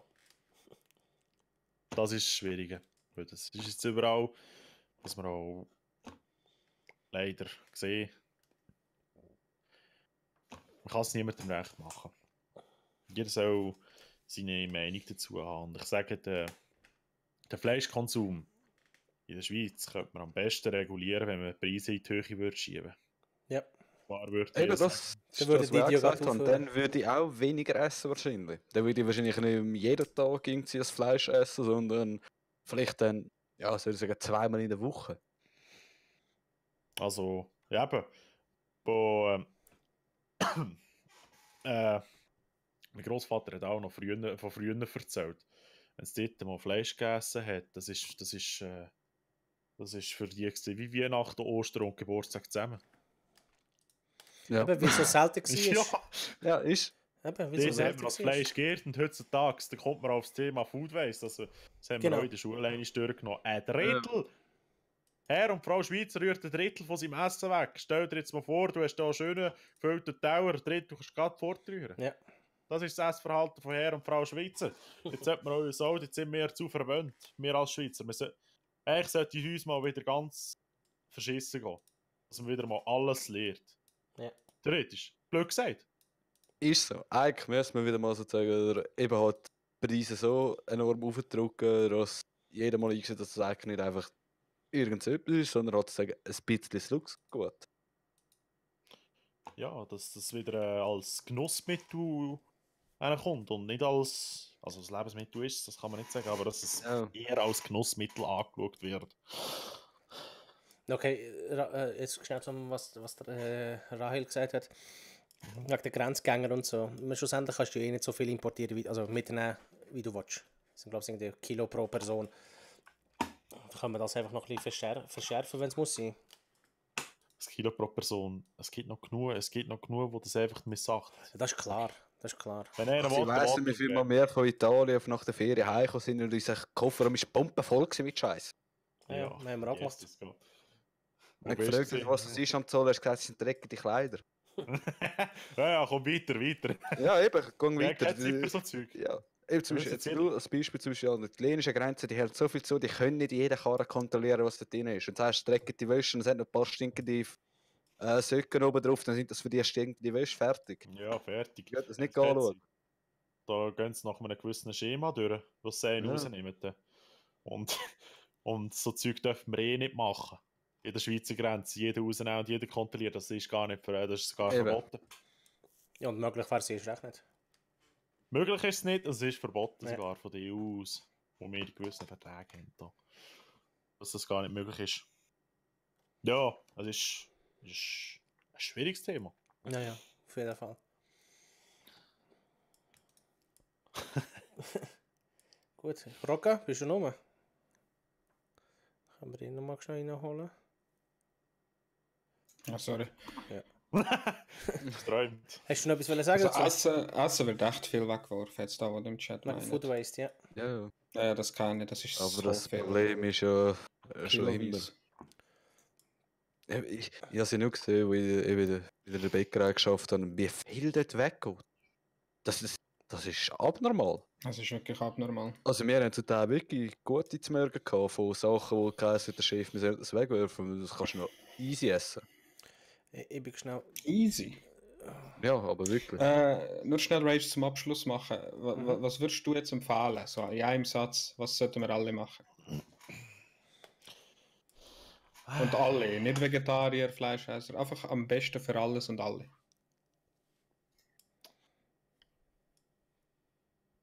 Halt dich kurz. Ja! Geben mir schnell eine Minute. Dann schnell etwas anderes. Das muss ein wichtiger Satz sein. Geben wir schnell ein Stil. Das ist noch schwierig. Das ist Ja, ein Satz. aber daher hast du ja auch schon das Problem. Weißt? Es gibt einfach nicht wirklich. Nein, es gibt keine allgemeine Lösung für alle. Oder? Das gibt es gar nicht. Du kannst niemandem recht machen, Eben. aber trotzdem muss man sagen, hey, wenn wir jetzt mal an die Tiere denken und alles, müsste es eigentlich einfach sein. Wir müssten eigentlich ein bisschen bewusster vielleicht angehen, das Ganze. Klar, der Rage hat geschrieben, wie viel da beschissen wird und weiss nicht, was in der ganzen Industrie. Und eben, aber dass man Darum einfach geht es aber das Spectrum. Ja. oder einfach auch weniger, zum Beispiel. Ich würde auch sagen, einfach weniger essen. Sicher nicht Fleisch. aufhören, weil das wird wahrscheinlich eh niemand schaffen. Ja, das muss Aber ja was auch, wir schaffen, ist weniger essen, das schafft jeder. Aber statt 7-mal in der Woche, vielleicht 3-mal in der Woche. Und das wird schon Ja. das wäre schon mal ein Schritt. Ja. Das Problem ist schon nur, was ich persönlich nicht gern habe, ist, ich will nicht in den Laden gehen und 3-mal überlegen, was ich jetzt darf und was nicht. Oder? Eben. Das hasse ich. Ich will nicht lesen, ich will nicht überlegen. Ich habe Hunger, ich habe Bock auf das und dann nehme ich das. Oder? Aber weißt du, zum sagen, kein Fleisch, das ist viel einfacher. Oder? Dann gehst du in Migros und überspringst Metzgerei. Für mich, das Beste wäre halt wirklich, wenn wir den Preis raufkommt. Dann würden wir zweimal blicken, kaufen wir jetzt das Fleisch oder nicht. Das kommt noch dazu. Ja. Dann überlegst du es wirklich zweimal, dann musst du sogar überlegen. Da oder? gehe ich in Migros, nicht mal mit dem Vorsatz, irgendwie ein Steak oder so, da laufe ich vorbei, Aktion 50%, kaufe ich zweimal das Steak. Ja. Ja, aber es ist ja so. Ja, ist Das, so. das, ist aber das ist das, was ich vorhin gesagt habe. Es ist einfach zugänglich und es ist billig. Ja. Das ist das Problem. Wenn Hey, du zum Teil ich muss anschaust- schnell abtreten. Ich Merci komme übrigens nochmal Jaxule, gell? Merci für das Ab und so. Ja, ich Eben. sage, man kann die Menschheit nicht ändern. Die Menschheit bleibt so, wie es ist. Wir sind stupid, das ist das Problem. Weil jeder ist ein Egoist. Und wenn einer nicht ein Egoist ist, dann wird er ausgenutzt von den anderen. Das sowieso. Das Das sowieso. Es funktioniert gar nicht. Kannst du niemandem sozusagen recht machen. Aber das gilt in allem. In allem. Ja, ist so. In allem. Es gibt immer jemanden, der macht. Dann hast du wieder so ein Trigger-Mama am Start und dann hast du das Problem. Du musst schauen, was du sagst, du musst schauen, was du isst, du musst schauen, was du machst. Jeder muss die Finger hauen, aber sich selber nicht. Liebst Ja, das sowieso. Das sowieso. Nein, das ist Das viel einfacher. Es sind immer die anderen Ja. schuld. Das ist viel einfacher zu sagen. Viel einfacher bei einem anderen Problem zu finden als bei sich selber. Obwohl es meistens noch verreckter aussieht als bei den anderen. Hättest du schon jemand vom Chat noch joinen nachher? Weil sonst machen wir noch langsam im Rage hier fertig. Oder hast du noch einen Satz überlegt gerade? Weil wir wollen aber nicht allzu lange, weißt du, immer die Leute anhalten. Ja, wir müssen mich loswerden, sagen jetzt. Genau. Das stimmt. Ja, aber es ist wichtig, dass die Leute können joinen. Ja, Jetzt ist du klar. Beispiel, Also, was wichtig mich ist, würde kannst du sagen, interessieren, was wir wäre nicht vom, glaube Swisspector, so seine Insekten. Das Insekten bin ich jetzt auch aber ein bisschen fixiert. Ich bin jetzt das Ja, Insekten nehmen den noch rein. Das würde mich auch hure interessieren. Willst du reinkommen? Also, Das was ich Spectre, dann- Ausrufezeichen. Wäre nice. Discord. Weil Insekten ist wieder mal ein anderes Level und ich weiß nicht, ob ich da mitmachen würde. Ja. Also ich werde im Dschungelcamp eingeladen. Ja. Aber dann bist du auf einem tiefen Niveau, wenn da wieder. Hey, das bin ich Ah, schon. aber das soll ich jetzt auch sagen, das ist ja schon. Ich muss besser werden, um dort anzukommen. Genau. Also, wenn ich wieder eine Einladung bekomme, ich wäre safe dort. Du wärst instant der King dort, Didi. Instant Win. So eine Schweizer Version, nicht eine Schweizer Alpha, weißt du? Nicht so eine Nein, es pure. geht nachher nur noch um euch zwei, wer gerade gewinnt. Oh Gott. Also ich habe jetzt so einen Satz, der ist ein bisschen nachdenken. Da musst du zuerst ein bisschen etwas denken, dass du nicht verstehst. Und zwar, Ich kann schon mit dem Handy kommen, wie Spectre im schlimmsten Fall. Ja, sorry. und zwar so einen Satz, man muss es zuerst verstehen. Und zwar, weniger ist mehr. Das kann man da nicht verstehen. Ja, mit 2 S. Hä? Ah, okay. Ist mit 2 S. Ah. Nein, es ist schon mit MS. Okay. Aber mit Aber 2 trotzdem. wäre es sogar noch besser. Ja, in das dem wäre. Weniger ist mehr. Satz macht nicht keinen Sinn, aber trotzdem. Ja, das ist eigentlich das, was ich am Ende ja sagen wollte. Eigentlich theoretisch Ja. bin ich eigentlich am Anfang nur triggert worden wegen Ruka am Anfang. Wegen? Wegen Ruka bin ich am Anfang nur triggert worden auf den Livestream und nachher habe ich gesehen, So meinst du, ja. Ja, dann habe ich gedacht, so. Dann habe ich jemand gesagt, ich soll mal vorbeikommen, eigentlich mehrheitlich wegen Gamen. In der Regel gehen wir auch nur, aber das Ja, machen wir aber- zwischendurch. Eigentlich Ja, pro Monat haben wir das. sonst habe ich auch eben einen Kanal Okay. auf YouTube, aber jetzt momentan bin ich auf den Beruf konzentriert, aber ich würde gerne wieder mal live streamen. Ich suche immer noch jemanden. Da sind schon so wenig im schweizerdeutschen Bereich. Ja, es gibt schon ein paar, Ja, aber es gibt schon ein paar, es ja. werden immer mehr. Aber wollte ich noch schnell einfach dazu sagen, wenn ihr mal einen braucht zum Game oder so, bei mir Sicher, sind ja. immer Ärzte. Könnt ihr euch speichern, könnt ihr gerne mal anfragen. Kein Problem. Kein Problem. Okay, merci vielmals. Gut, also, ich wünsche Hey, euch noch mach's gut. einen super Tag. Danke vielmals. Tschüss zusammen. Ciao. Ciao. Ja, schön. Tschüss. Obligatorische Werbung haben wir jetzt auch hinter uns. Nein, gut. So. Gut. Ja, da ist So. der. Ja, Schnell ja, den ja, Rage-Move. noch schnell etwas müssen machen. Das habe ich auch gut gemeint. Was ist los? Gut. Aber was hat jetzt der Ding gemeint? Das. Das muss ich da schon Texte suchen. Hey. Wegen was? Ich esse alle 2 Wochen Fleisch, sonst vegetarisch, Fisch oder Insekten und das seit 2 Jahren. Wo ist das? Das Spectre ist das gesehen. Das Ja. ist wieder. Aber auch zum Beispiel jetzt Fisch und so Sachen. Fisch mag ich übelst nicht.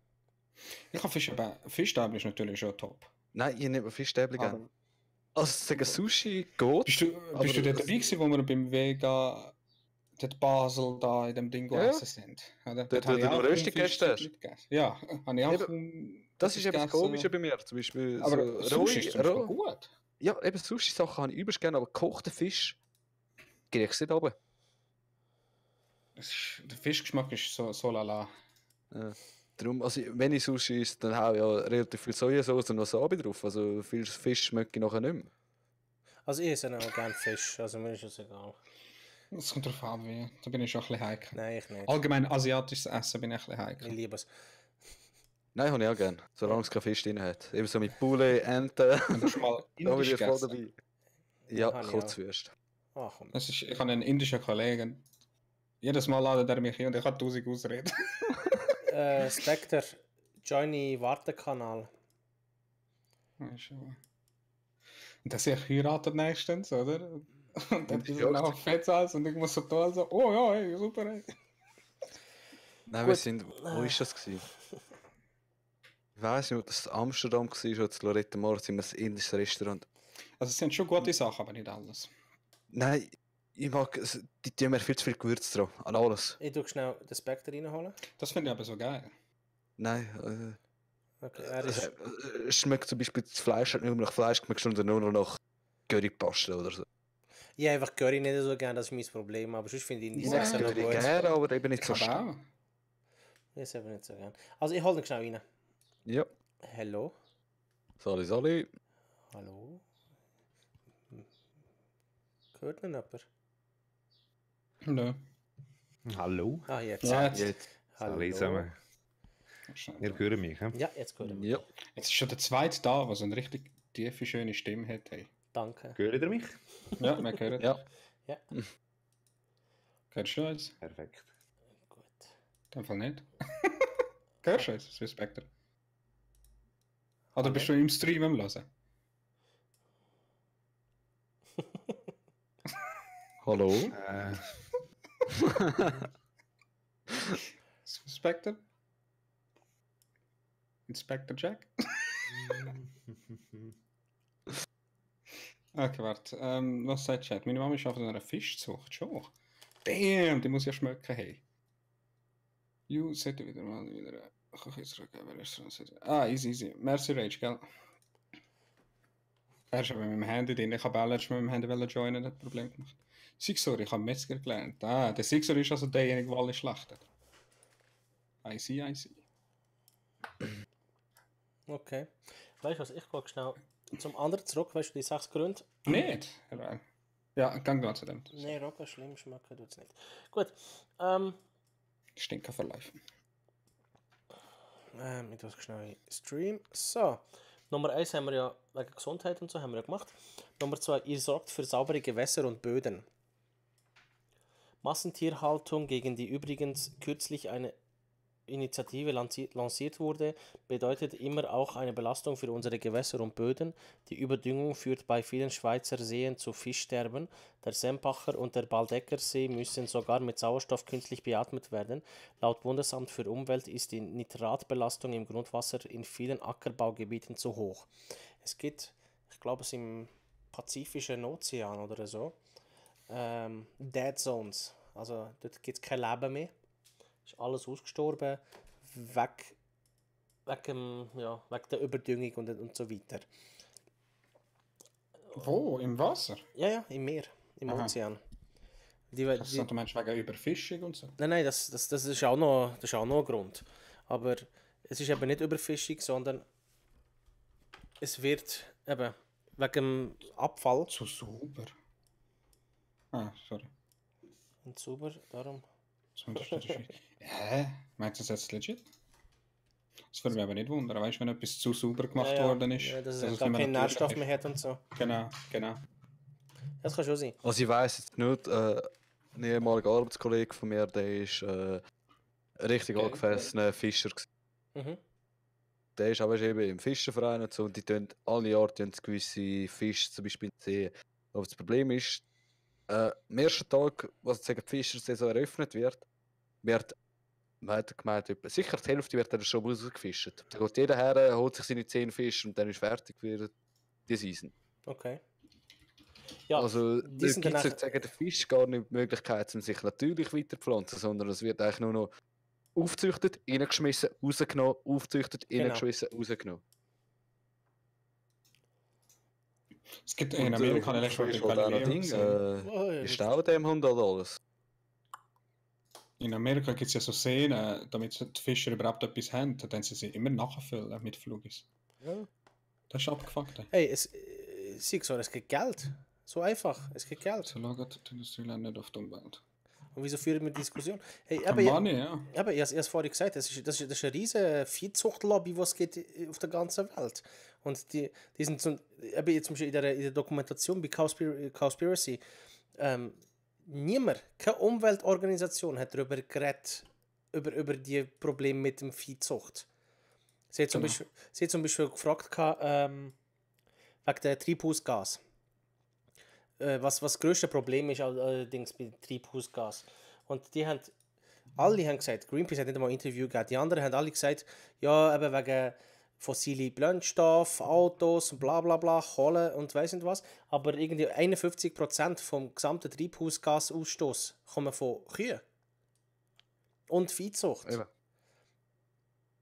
Also das, es Du wird... machst das Loch in die Kühe und haust den Pille im Magen.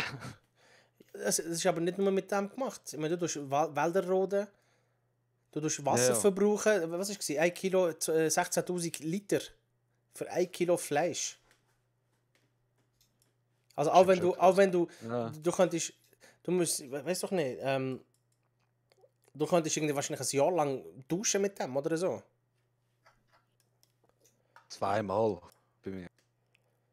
Ja. Ja, Da könntest du das Leben lang auskommen mit dem. Aber nein, Ja. aber auf jeden Fall, es ist krass, wie viel Ressourcen das Zeug verbraucht.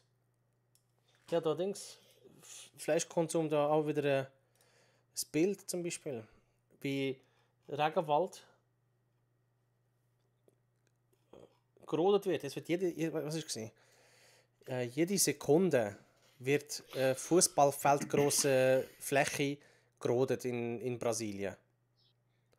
Aber warum reden die grossen Organisationen nicht drüber? Welche Organisationen? Weil die sind auch mit Ja, dran beteiligt. Greenpeace und weiss nicht was. Ja. Erstens bekommen sie wahrscheinlich Geld über und zweitens haben sie keine Eier. Die werden wahrscheinlich bedroht. Ich meine, das ist so wie die US-Waffenlobby wahrscheinlich. Es ist wieder das gleiche Thema von wegen, sollte man überhaupt so grossen Organisationen trauen? Ja, das ist Das ist ja sowieso... ein anderes Thema.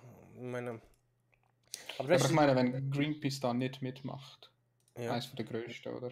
ja. Ja, wahrscheinlich können sie auch nichts dagegen machen. Weißt, wenn ihr das könnt machen, dann kommen wir mit unserer Privatarmee vorbei oder so. Also ich Ja, glaube, das- Greenpeace, eben, die haben ja schon ein paar Mal versucht, ihre Ja, aber Bäume laut- zu umarmen und so. Laut Hat dieser keinen das interessiert. ist Bullshit. Laut dieser Doku ist eben das eine der grössten Sachen, die wir eben am meisten verbrauchen. Was? Wo man sollte machen. Eben das da, das Wasserverbrauch und Ja, all das Shit. ja. Oder? Also sollte man doch an dem heben, weißt du? Also am grössten, also das grösste regeln anstatt die kleinen Sachen. Klar, die kleinen Sachen sind auch wichtig, aber Ja. Der Typ, ich meine, wenn du das geregelt hast, ist es so viel anders nachher. Ey, es ist, eben, wie Sigso schreibt, Geld regiert die Welt. Punkt. Mhm. So einfach. Aber, ja. Dings. Der andere geht da irgendwie, weiß doch nicht, in Kalifornien ist er, glaube ich, und da geht er dort irgendwie so Wasserschutz, Regierungsdings. Und da fragt er sie ja, an was liegt, wie kann man am besten Wasser sparen? Da sagt er so, ja, dass man eben irgendwie, weiß ich nicht, Wasser, wie sagt man dem? Sparende Duschköpfe und tröpfende Hahnen und so repariert, bla bla bla. Dann sagt er, ja, aber sie wissen schon, dass irgendwie eben Fleisch, 1 Kilo Fleisch so viel Liter Wasser braucht und weiss nicht was in der ganzen Agrar, bla bla bla. Und ich so, ja, nein, keine Ahnung, ich weiß nicht. Genau. Zu dem Das habe ist ich, der Punkt. keine Zahlen, kann ich nicht sagen. Das heisst, auch wenn wir alle auf dieser Welt würden all das Zeug machen und Wasser sparen, ist es immer noch nicht genug. Also würde aber die Viehzucht und aber das Treibhauszeug geregelt werden, wäre alles besser. Genau. Alles dann. Wir Genau. müssten gar nicht Wasser sparen. Das Problem ist aber nachher, wir haben kein Fleisch. Oder weniger, viel weniger.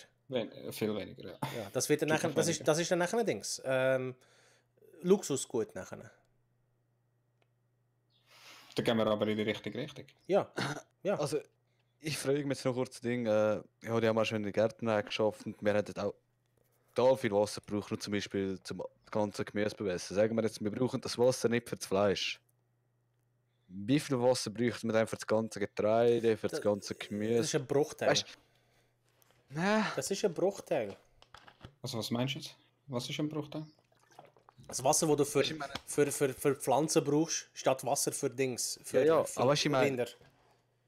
Wie viel, Aha. weißt du, ich will eine Zahl sehen? Wie viele Liter sind es denn wenig? Okay, ich schau mal. Weißt du, ob so etwas würdest können? Und das will ich Vector, schon. bist du da jetzt? Das ist wir schon. nehmen Lock noch mal nicht. auf, das ist das Problem Wasser. Aber genau, 6er. Aber würde man das aber regeln, dann wäre das kein Problem mehr. Keiner müsste auf Wasser sparen. Also, schau schnell, Schnell weg. schau schnell Dings.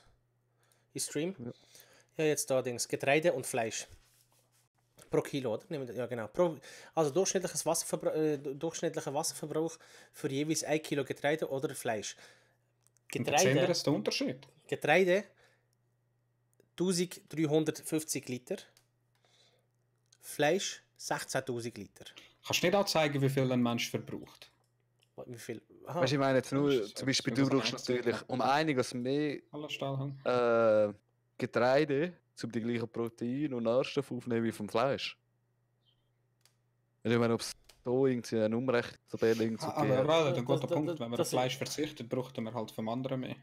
Aber das wäre trotzdem nicht so viel. Ja, genau. Ja, ja. Das ist für 1 Kilo. Ja, ich weiß Ja, schon. für die 16.000 Aber weißt du, zum sind Beispiel, für ein sagen wir Kilo. jetzt, du isst in der Woche 1 Kilo Fleisch, aber Getreide, wie viel isst du? Ja, Also ich aber sage, das ist das Für ein Problem. Aber Brot, würde du man brauchst brutal viel Getreide. Ja, nur aber für das auch wenn, Kilo du, mehr, auch, wenn du 10 Kilo Getreide pro Woche würdest essen im Vergleich zum Dings, wärst du immer noch drunter. Eben, das wollte ich wissen. Weißt du, wie groß ist du? Und ob es dann. Ja. Aber damit wird dann nachher gleichzeitig auch kommen, dass man keine Milchprodukte oder viel weniger Milchprodukte müsste essen, weil die Instandhaltung wäre nachher genau gleich. Also genau gleich. Ich weiß es nicht. Vielleicht ist es weniger, vielleicht ist es mehr. Aber das Problem kommt dann nachher auch dazu, dass weil Viehzucht ist trotzdem noch da. Oder da zum Beispiel habe ich noch, da habe ich noch eine andere Dings. Was ist das? Wieso sieht das so abgefuckt aus? Sagen wir so, dass wir wirklich so umweltfreundlich wie möglich sind, dürften wir eigentlich nur noch Pflanzen Gras fressen. essen. Ja, eben. Also look, die Umwelt profitiert deutlich davon, wenn jede zweite Fleischmahlzeit durch eine vegetarische Alternative wie Tofu ersetzt wird. Schau schnell im Internet, allerdings im Stream. Ja. Durchschnittlicher Ich drück immer auf. Fleischkonsum. Jetzt, aha. 50% Fleisch, 50% vegetarisch und komplett vegetarische Ernährung. Also so weit aber wird Wasserverbrauch, CO2-Verbrauch, was ist das da? Sojaverbrauch. Weil Soja wird ja auch gebraucht für Dings, eben für Tofu und all das Crap. nein, für die Kühe, damit sie das essen. Aha. Landverbrauch und Antibiotika. True, Sixer, aber trotzdem muss es gesprochen werden. Also, wir sind ja da, um Beeinflussen zu können wir es ja, diskutieren. ja, beeinflussen können wir es nicht. Also, theoretisch doch. Aber das ist dann nachher halt... Nein. Das ist dann nachher einfach das, ja, auf das, was ich mache, kommt es ja nicht drauf an. Ja, das stimmt wiederum, ja. Eben, es geht um das. Weißt du, ich meine, wenn jeder so denkt, schlussendlich, dann passiert nichts. Aber so wie jetzt Eben, zum es Beispiel der muss Dings... halt, ich will sozusagen irgendwie der grosse Flauschgau im Jahr 2050 geben. Wo irgendwie alle Kühe verrecken oder so. Also irgendwie etwas wird passieren. Richtig passieren. Aber solange es sozusagen nichts wirklich passiert, wird es genauso weitergehen. Ja, ziemlich sicher. Ziemlich sicher. Egal wie sehr Oder es wird sogar noch schlimmer sozusagen. Alles gut, Spectre. Anders Okay, machen. sorry. Ich frage mich, ob all die Statistiken wirklich alle Faktoren in Erwägung ziehen und ob die Sachen andere schwerwiegende Konsequenzen haben. Eben das habe ich auch gemeint, da Über die Getreide Umwelt und alles. raus zum Beispiel. Zum Beispiel? Was war das? Was meinst du? Ich meine, dass wir schlussendlich die Umwelt oder die Welt nicht gut behandeln, ist ja auch offensichtlich. Egal, Das ist ob- offensichtlich. Ja. Bei allen das ist schon lange so. Genau. Das ist einfach ein Punkt. Das Fleisch essen oder nicht essen oder Fisch essen oder nicht Was denkt ihr, essen. wie lange geht es, bis wir die Welt komplett abfucken? Wir haben sie schon komplett abgefuckt. Ja, aber wir sind ja immer noch da. Also alles noch gut. Aha, so, ja. Ja, wahrscheinlich Wirtschaftlich, noch ein gesellschaftlich, aha. paar tausend Jahre. Nicht vorher. Ich glaube, bevor irgendwie das erste Super-GAU wird passieren würde, ich würde sagen, bevor das passiert, denkt sich die Supermächte, jetzt hauen wir ein paar Nukes raus. Bevor wir sozusagen an dem auch zugrunde gehen. Ich glaube, so einer, da wird Also meinst du im Kriegsteil? ich sage eher, wir würden an so etwas drauf gehen, anstatt Machen wir schon an der Umwelt. Ja, kann das sein. Ich weiß nicht. Im Vergleich zu Krieg damals und heute. Weiß nicht. Eben, es muss ja nur eben so irgendwas mit durchtreten, Köbi mal den Grindplatz und dann haut er mal ein paar Nukes raus. Also, ich denke es auch nicht an unserer Zeit. Und wahrscheinlich schon, Didi. Ja. Ich möchte gerne hier im Fuck, your Stahlhelm. Ich denke mir schon die letzte Zeit ein paar Generationen ein bisschen krasser ist. Okay. Ich glaube, der Stahlhelm denkt mir, redet Schwedisch. Ja, das ist Frozen Legend. Das ist also die Frage, weißt, wegen Dings, wegen der anderen Konsequenzen. Das ist halt, das kann man halt nicht erforschen, ich weiß nicht, oder? Beziehungsweise wird wahrscheinlich ein bisschen schwierig und wirtschaftliche und gesellschaftliche Einflüsse, wenn man Fleisch nicht konsumiert. Ja, ich glaube, zuerst hat man das letzte Doku gesehen. Irgendwie, Also, was ist das gewesen? Alle paar, weißt du was, 10.000 Jahre verschiebt sich ja sozusagen der Nord- und der Südpol. Ja. Und da so sind wir vernetzt. eigentlich schon wieder dran und sozusagen, wie das eigentlich passiert ist, es geht viel schneller mit der ganzen globalen Erwärmung und all dem Scheiß. Mhm. Also ich glaube, bevor wir irgendwie drauf gehen, weil wir sozusagen die Welt fest ausgenutzt haben, gibt es irgendwo einen riesen Boom. Wir werden alle Vegetarier sein. Vegan. Komm dann mit meinem Röbli vorbei, das lege ich dann auf den Grill. Kann jemand den Sixor bannen, bitte? Danke. Ja. Ja gut, ich wäre Es ist aber witzig, dass alle sagen 1000 Jahre, weil ich habe jetzt gesagt, ein paar hundert Jahre, aber nicht 1000. Nein, also ich glaube es eben, bevor... Ich glaube, wir haben genug viele gescheite Leute, dass dann irgendjemand das könnte fixen sozusagen. Das Problem ist ja nicht, dass wir gescheite Leute haben, das Problem ist nur, dass wir es machen. Weil dann liegt das Problem an den Leuten oder an Geld. Und dann machen wir es nicht und dann lassen wir es einfach sein. Ja, aber eben, bevor wir sozusagen an so etwas zugrunde gehen, denke ich, kommt dann einer, so jetzt ist Fleisch eiskalt verboten. Dann Ja, aber ist weißt, eben, solange- ist Fleisch oder das Zeug aufbitschen oder von deinem Dealer oder so. Ich glaube, solange irgendwie so Greed noch dabei ist, wird das sehr schwierig. Wer dabei ist? Geld, Dings, Gier. Aha. Ja, Ja, das wird immer haben. Eben, das wird Das schwierig. wird's immer haben. Du müsstest so heftig weltweit eine Regel reinhauen. Dann ja. das kannst du auch Aber vergessen. ja, das kannst du wirklich vergessen, aber nein. Weißt du, wie viel würden da nicht mitmachen? Eben. Das machen sie ja jetzt nicht mit, Mann. Eben, nur schon wenn die Hälfte mitmachen, es wird nicht lang. Das wird noch lange nicht lang. Gut, Also kannst du das schon mal vergessen. Kann irgendjemand am Stahlhelm helfen?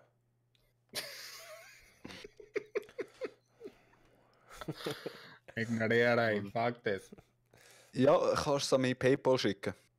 Ah, stimmt, ja. Ja. 5 Stutz. 200 Franken bitte.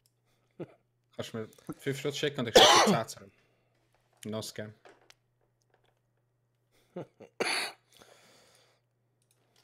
Alles gut, Suspector. Ich habe auch schon Probleme gehabt haben. Ja, wir können nächstes Mal habe ich ein anderes Thema. Laut Patrick von SpongeBob, ja. Ja. Ich kann es fließen. Oh, Mayonnaise habe ich so gerne. Mayonnaise muss bei mir bei allem drauf. Ja. Willst So. du Mayonnaise auf meine Mayonnaise? Okay. Garniert mit Mayonnaise. Paniert. Paniert, sorry.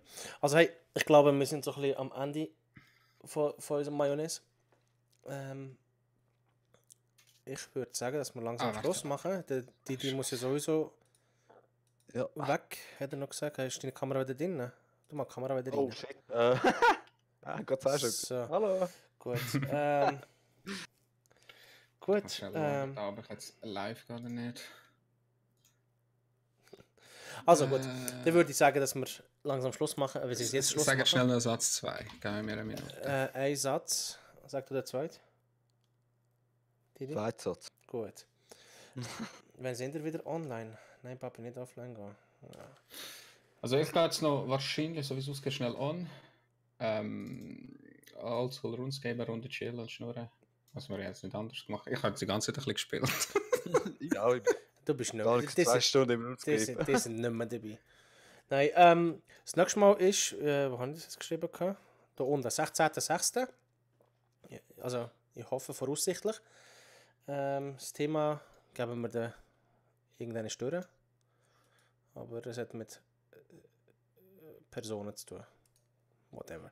Wer ist als Gast einladen? Das weiß ich noch nicht, kommt er noch. Aber ich würde am liebsten eine Frau. Wenn es geht, irgendwie eine Dame würde ich gerne. Geht es um Trigger sein? Nein, Trigger haben wir ja schon gehabt. Schon? Ah ja! Ja, stimmt. letztes Mal. Sexismus. Ich wollte über Sexismus reden. Den musst du mich holen. Nein, du verstehst unter Sexismus ganz etwas anderes.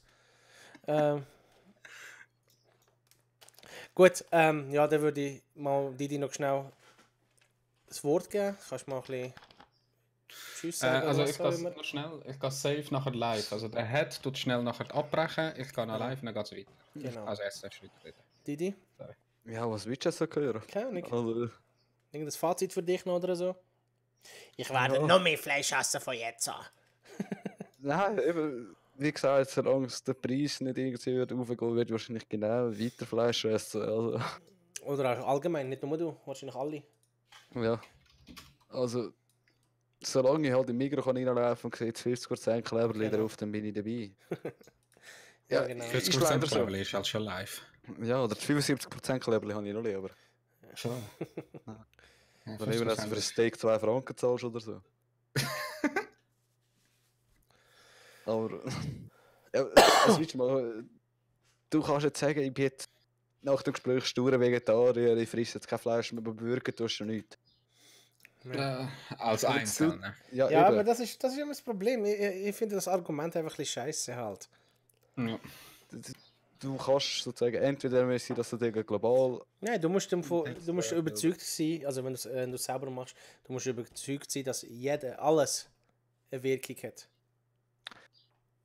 Ja, aber eben nachher haben wir wieder die Hardcore-Wegis, die auf der Straße und Vegetarier by the way. Ja, das ist etwas anderes. Es geht nicht um das. Das sind dann nachher wieder Ja, so. aber Das muss nicht so wie eine Religion sein, wo du nachher sagst, kannst du noch Fleisch essen? Oder so. So muss es nicht sein. schlussendlich müsste es so sein, sonst würde nichts passieren. Sind wir ganz ehrlich? Ja, aber niemand lässt sich gerne Zeug aufsetzen. Ja. Man Also das muss, ist eine kleine Änderung. man muss einfach klar sein, was passiert Ja, und aber was Folgen sind.